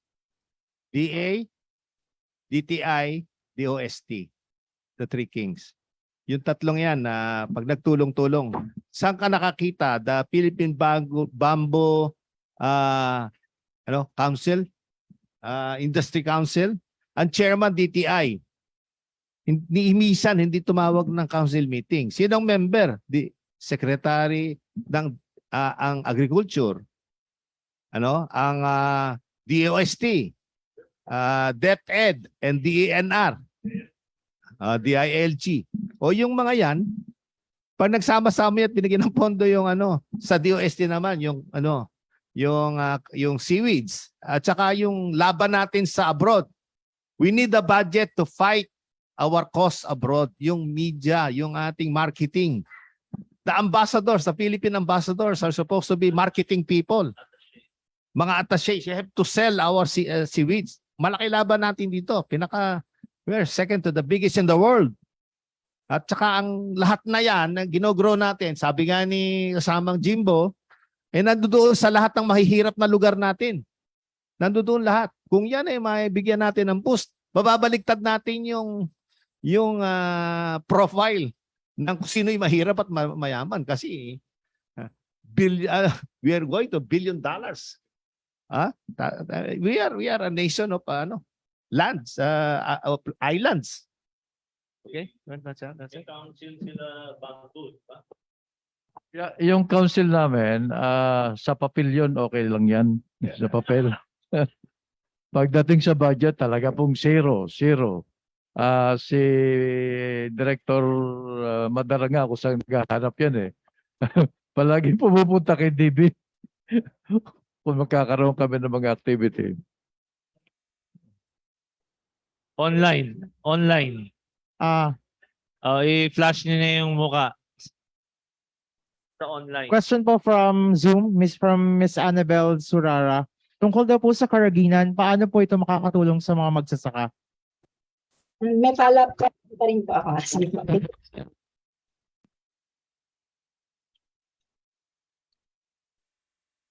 You can go on po, Miss Annabel. Yun po, yung unang tanong po sa Karaginan. Paano to nakakatulong po sa magsasaka? Before po kasi, nakapag-cover po ako sa PNRI and simulang-simula pa po yun ang pagkilala sa Karaginan, hindi pa siya masyadong kilala. So, ngayon po ba ay may naitutulong na po itong Karaginan sa ating mga farmers po para po mapa-unlad yung kanilang kita po. Thank you po. Yun po yung first question. Yung second question po tungkol po sa nababanggit po kasi ang mga ahensya tulad ng DOST po, and then nakakapag-cover din po ako na may na-interview po ako si Dr. Lucille Abad po, if you know her po. Siya po yung nag-push po sa Karaginan po. Ano po ba? Meron po siyang mga pananaliksik tungkol dito. Yun po. At yung sa bamboo naman po, noong pong pandemic, di po ba, naging sikat po ang bamboo. Because ang DOST, gumawa po sila yung Forest Product Development Research Institute po, FPRDI po, ng face shield na yung pong kawayan po ang ginawa nila sa face shield po. Ang tanong ko po, nakikipag-collaborate pa rin po ba kayo yung sa bamboo industry po ito sa ahensya tulad po ng Forest Product Research Development Institute ng DOST po. Thank you po. And meron na po ba tayong mga programa o hakbangin para po lalo pang mapasulong ang bamboo industry po sa bansa? Thank you po. Salamat po sa yung tanong. Kung makakatulong po ang Karaginan sa magsasaka, masasabi ko po sa mga lugar na malapit sa dagat, yung mga coastlines. Ito po ay nagiging source ng kanilang supplemental income na magsasaka natin. Kasi po, ang kinakailangan naman hours lang sa seaweed farming, ginagawa lang ito generally during low tide. Low tide. So kung konting yung productivity time niya nahati sa dagat at saka sa lupa, no? So, yun po ang isang tulong, nagiging additional income sa magsasaka. Habang naghihintay ng ani ang magsasaka, itong seaweed in 30 to 60 days, pwede niya nang makapag-generate na siya ng revenue na dito. Now, iba pang bahagi na makakatulong ang seaweed farming sa magsasaka kasi po, nai-instill sa consciousness na magsasaka natin na ang location ng seaweed natin, farm, receptacle yan ng lavis nun sa galing sa lupa. So kung hindi po pang-iingat at may basura or what, madadamage yung seaweed farm. So kung ang isang seaweed farmer po ay isa rin magsasaka, isa po yung itong pinang-iingatan niya. Iniingatan niya yung kanyang hanap buhay na nanggagaling sa kalupaan para hindi yung masamang epekto ng ginagawa doon hindi mapupunta sa karagatan. So yun po yung mga direct effect po ng Karaginan o seaweed farming po. Okay, nag-attempt kami doon sa face shield dito. Ang problema yung cost tsaka yung mga specs. Pangalawa, mukhang walang kikitain sila kaya hindi kami kinuha. Sino po yung tinutukoy niyong sila, sir? Sir, kasi bago na ang secretary ng ating DOST. Kung binabanggit niyo po yan. Na-promote siya ng DOST, na-promote ng mga cooperative, lalo na doon sa base sa Cotabato. So nag-inquire, after a while, nawala eh. Nawala. I think because of the cost. I think naman po, kasi po meron akong mga follow-up stories po doon. Yung bamboos po, isinusulong din po eh. Hindi lang sa paggawa po ng patient. Tulad po ng mga pinakita niyo po. Meron din po sila yung pong DOST FPRDI po, yung Forest Product Research and Development Institute. Na-try niyo po ba? Doon po ba kayo nakipag-ugnayan, nakipag-collaborate po o nakipag-usap po? Doon po ba sa kanila? Sir, kasi kung hindi, willing akong i-follow up po yung ating pong pinag-usapan po ngayon about sa bamboo kasi nakakapag-interview po ako sa DOST po. And since bago po yung secretary po, si Secretary Nato Solidum, pwede po nating mabanggit po yan. Baka po makatulong, di po ba? Kasi marami pong proyekto ang DOST. Kaya kasama ho yan talaga yung DOST. Malaking bagay yan dahil doon sa research na dapat na ginagawa, lalo na doon sa tissue culture. Yes po. Kasi ngayon, we are too dependent doon sa vegetative method ng production. No? Yung sa tissue culture ng kawayan, may mga protocol tayo dito sa Pilipinas. Ang problema lang, yung cost involved, malaki masyado. Ano ito 100 million minimum So, ang gobyerno, pagka ang hirap i-justify, pagka magkakaroon ka ng capital expenditure, no? Napakahirap. So, we are now relying doon sa mga existing laboratory na pwede kaming collaborate doon sa mga state universities na lang, no? Para medyo malaman natin kung yung cost ay pwedeng ma-justify doon sa DOST o doon sa mga state universities. Okay po. Thank you po, sir. Can I have Othel? Othel Campos.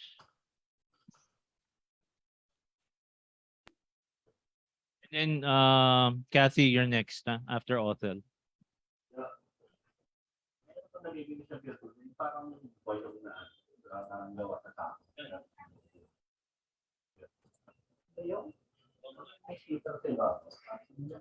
Hi, sir. Hello. Naririnig po ba? Yes, yes. Sir, question ko lang po. Wait. Sir, ano po yung share natin sa global seaweed industry of which is worth $6 billion? And then dun sa deep sea propagation po ng seaweeds, gaano po kalaki yung kailangan for this na support, and meron po bang proposals for PPP for this deep sea propagation? Sa global market po ang seaweed sa seaweed natin, tayo po ay we rank second in terms as worldwide ng as supplier of Karajinan. Ano po? For the production of Kappa picus, isang seaweed po ito yung pinagkukunan ng Karajinan. We contribute, the Philippines contributes about 80% of the world's production of Kappa picus. That's how we stand. In addition, in terms of market share, na gaya ng sinabi ko kanina, sa US, we more or less supply 50% of their Karajinan requirements. And sa Europe, 18%. Yun po yung ating kinocontribute sa kanya. Ang support po natin dyan na kailangan yung trade promotion yan. Pangalawa, in terms of sa US market, kailangan nating ilaban talaga yung Karajinan sa organic board nila para hindi madilis. Kasi magkakaroon po ng ripple effect pag naging negative yung ruling. Baka other market will follow soon. Maglalabi sila. Okay. Yun po yung sa deep sea farming po, deep sea seaweed farming, ang based do sa isang nag-practitioner namin, ang minimum mga around 50 to 70,000 pesos ang kailangan yung capital investment for a size of 2,000 square meters ng area ng deep sea farming. So medyo po malaki ang kailangan, kaya nga po ang promote namin dyan, access to credit, and preferably yung practitioner niyan would be corporate people para may easy access to financing. But of course, kinakailangan din small farmers kung kaya nila no magano. Kasi ang ating business model sa seaweed farming for the longest time is a family enterprise. Yan po yung ano natin. So we'll make it commercial in terms of i-elevate natin ito para maraming players. Then we will probably, especially in deep sea, this is the chance, a good chance for a corporate players to come in. And So join earlier you the said industry. i-open nyo sa PPP itong deep sea seaweed farming. Have you received any proposals for this yet? Pwede po naming maganda po rin yung chance na yun. Kasi po ang seaweed farming ngayon po ay nasa BOI, meron siyang incentive, IPP siya, Investment Priority Program. So madali pong isakay ito dahil meron ng kumbaga pauna na preference, ano? Pwede pong isulong yung PPP.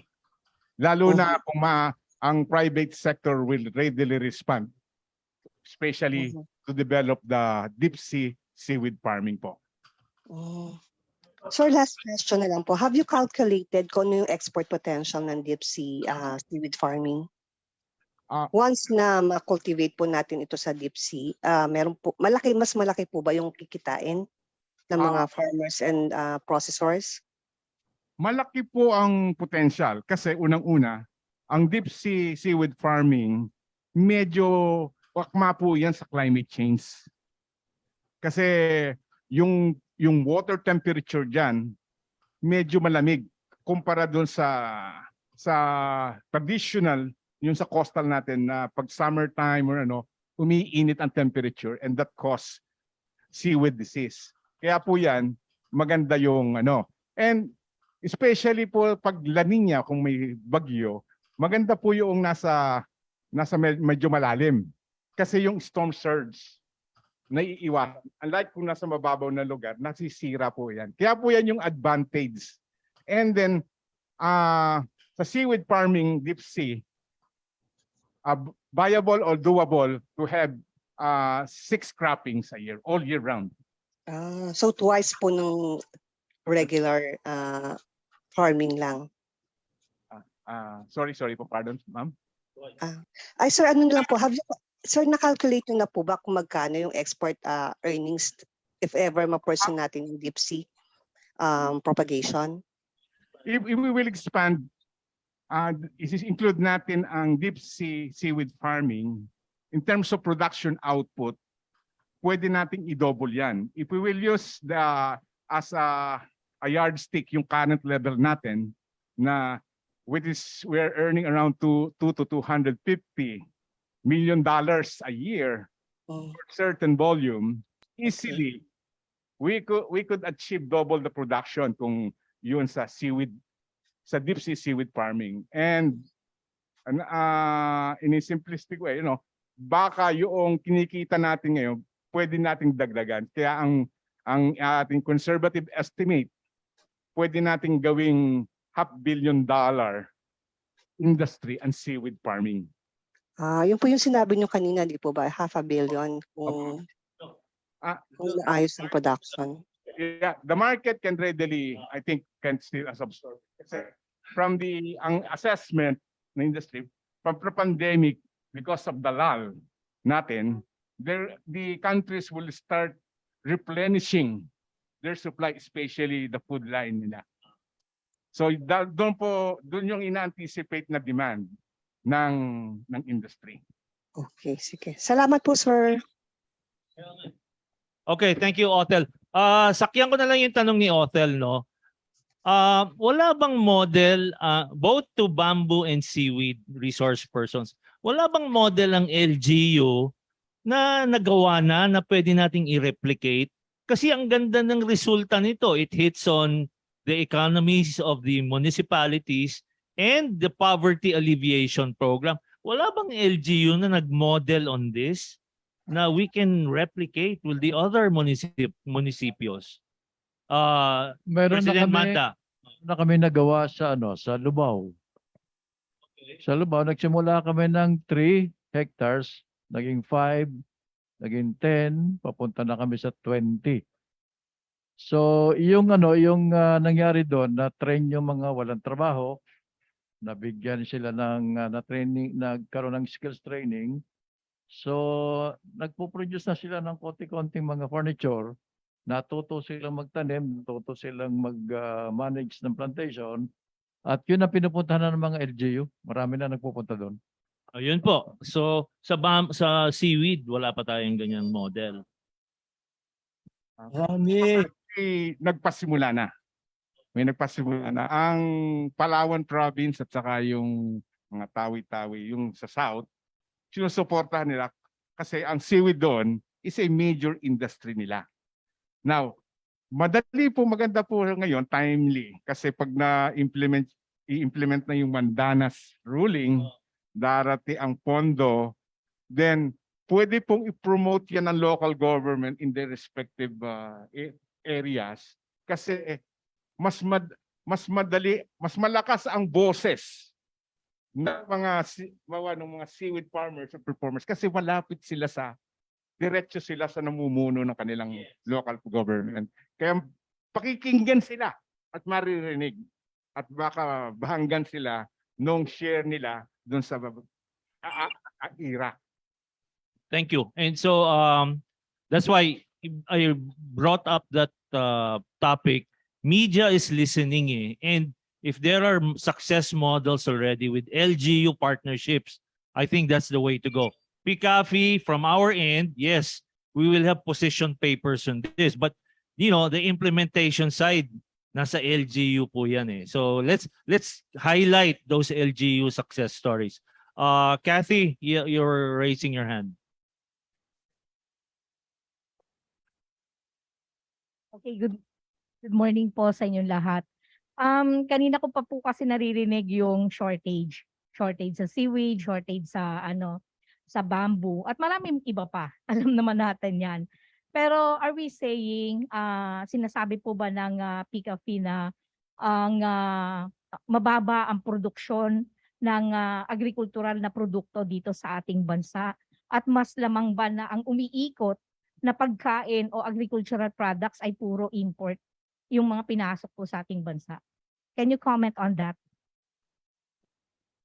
Thank you, Hati. It's a matter of mindset. For the past several decades, agriculture has been relegated second priority, walang priority. So ito ang what is happening now. And now that we have a Secretary of Agriculture who is also the President, nakita na natin, budget will increase. But yung absorptive capacity ng departments, it's okay. And then has to develop some encouragement and what you call that, kailangan maano yung mga private sector that you will be helped and you get assistance from government so that they will invest more. So right now, tama sabi mo, we are in short of several agricultural products because of productivity issues. And then here it comes the things that is not within our control, climate change, fuel cost, and the Russian war. It's affecting us. It's a worldwide problem. But locally, we always say that basic lang, if it is harvest time, no importation should be allowed. Yun ang so that in order not to kill our farm producers. At second, yung value chain, credit access. Ang daming mga dapat gawin.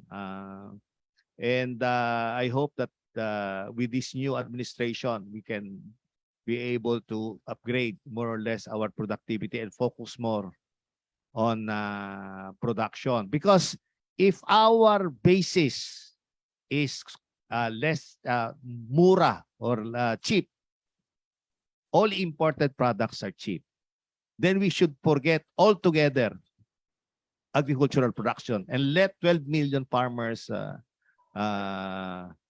starve. And together with this value chain, which about 40 or 50% of our employment is there. That is the estimate. So we have to talk and look at the long-term effect of this, not the short-term, because of just satisfying consumers. We have to talk about the long-term effect of being able to have food sovereignty and good productivity so that we will not be depending on imported products and making foreign farmers get richer and our own farmer poorer and poorer. Yun lang, yung polisiya lang, polisiya ang kailangan, Kathy. Siguro follow-up question na lang din, sir, dahil bagong administrasyon to, nagkaroon na po ba kayo ng, nakapagsumiti na po ba kayo ng position paper? Kasi it seems na ang PCAFI, lahat ng sector ng agrikultura ay nasa inyo. At mukhang kayo yung sagot dito sa lumalalang problema natin. Meron na po ba kayong pakikipag-usap o position paper sa ating mahal na Pangulong Marcos? We did. We immediately right after he assumed office, we have the meeting with him. We are fortunate to have a meeting with him, and we point out some of the suggestions. These are suggestions.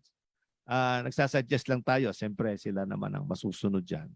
Ever since this activity that we're having now is a platform. As you see, different series, different topics tayo. At magugulat ka dyan. Just like our good friend, our board member, tulong siya sa AgriLink, yung kanyang value chain, no? Siya kasama natin. Ganun din ang ginagawa. So tulong-tulong lang kami to be able to let the public know what is potential and what are the opportunities together with government, what are the kind of policies to encourage private sector to really invest more and expand. Yun ang ano. Okay. Let's hear from the export side. Mr. Philip Yang, you have the floor. And then, may online pa ba after this? Richard? Wala na? O sige, Philip Yang. Yeah. You mentioned that number 2 ho tayo sa export ng karajinan in the world, no? Number 1 is Indonesia. China. Gaano kalaki ang export ng China? Are we far second or close to the amount? Right now, I have no hard data about China, but all I can say is we are profitable second. Okay. And let's maintain that. Yes. Anyway, kasi ang napansin ko dun sa export value, hindi tayo lumalayo sa 200 million mark, no? Umaakyat ng konti, bumababa rin, no? So it seems na doon na yung threshold natin na hindi na natin kayang pataasin. Okay. So kaya pa. Okay. Anyway, yeah. Anyway, si Kadani and myself, we are working in the Export Development Council on networking working committee on agri policy. Now, maybe there will be some policies intervention that we will be able to help the seaweed industry. Yeah, thank you. Thank you. Sunny Sioson from Palay Group. Well, thank you. Well, ang tanong ko po, address ko sa ating lahat. Yung pong malaking naging tagtuyot sa China, yung malaking river nila.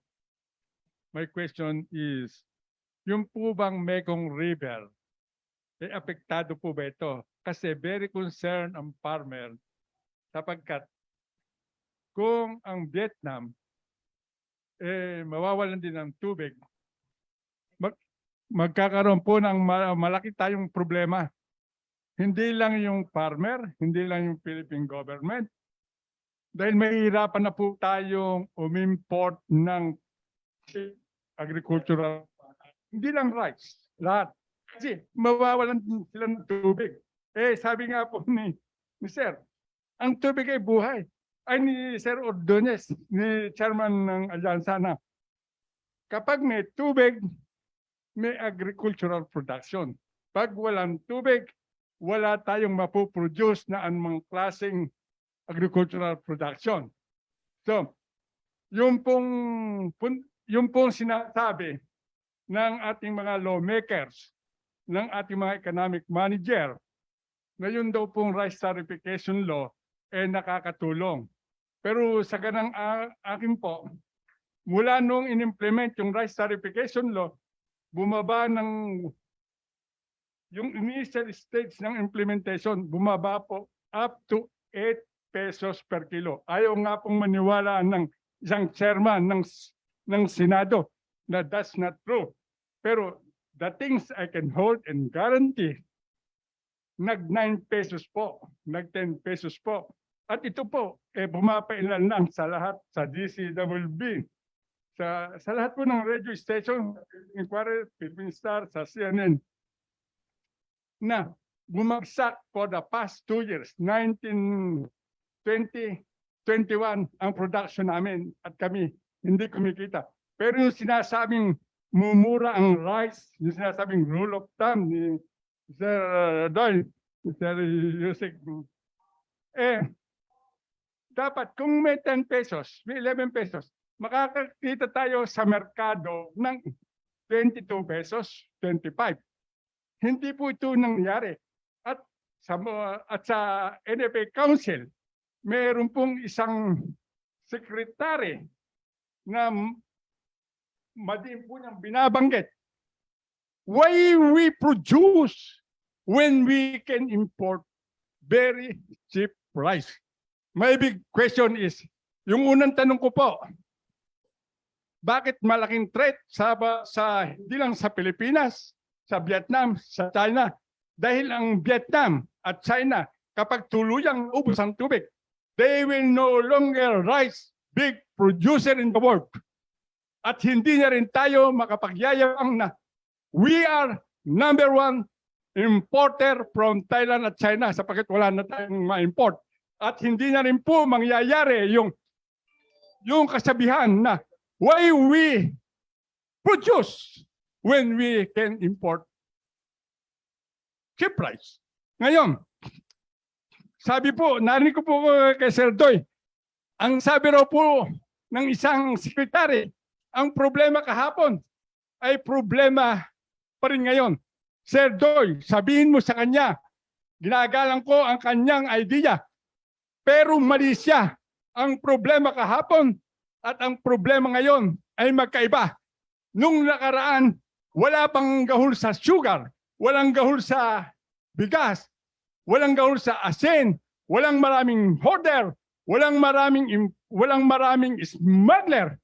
Handito ng lahat. Kaya ang problema natin, doble.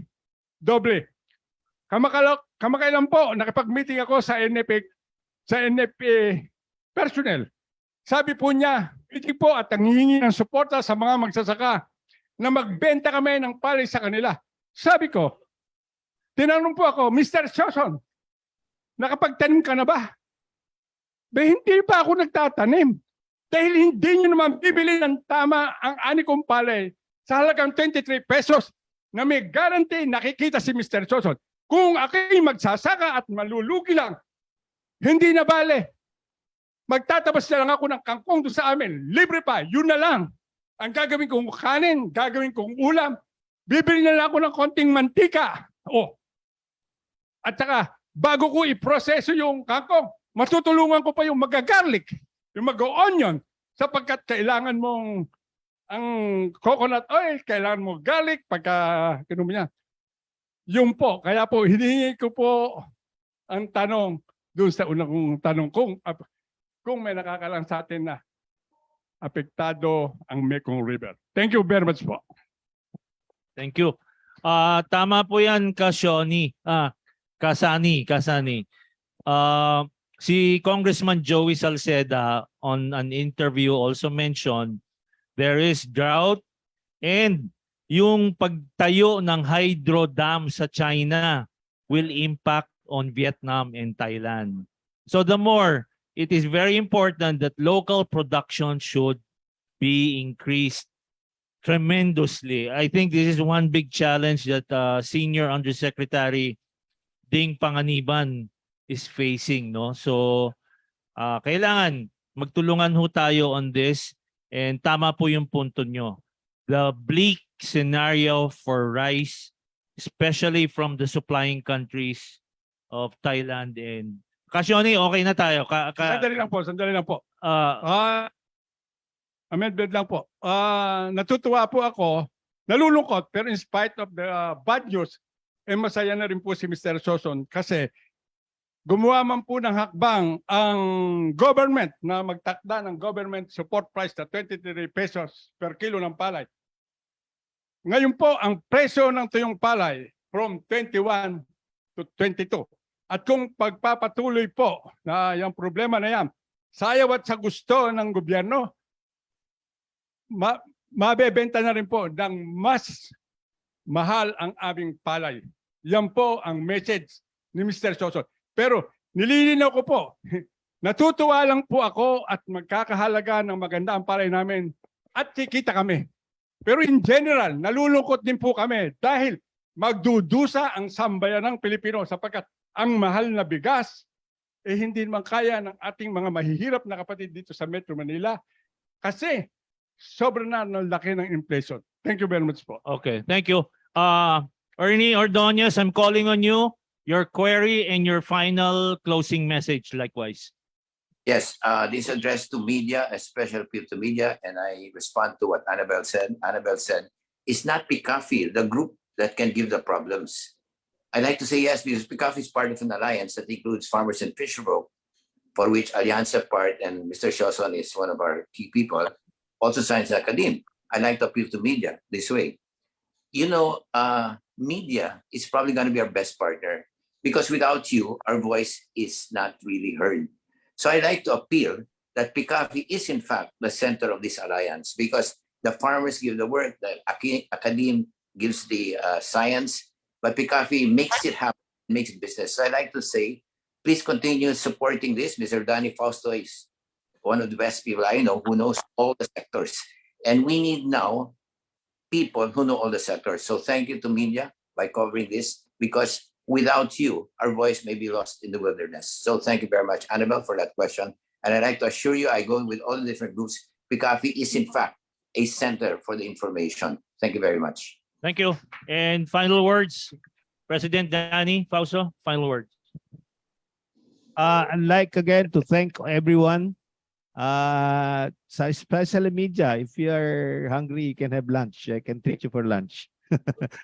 I'm sure you have a deadline to meet, but I'm sure thank you. And please, October 7 is the first Friday of the month, next month. That will be our fourth series.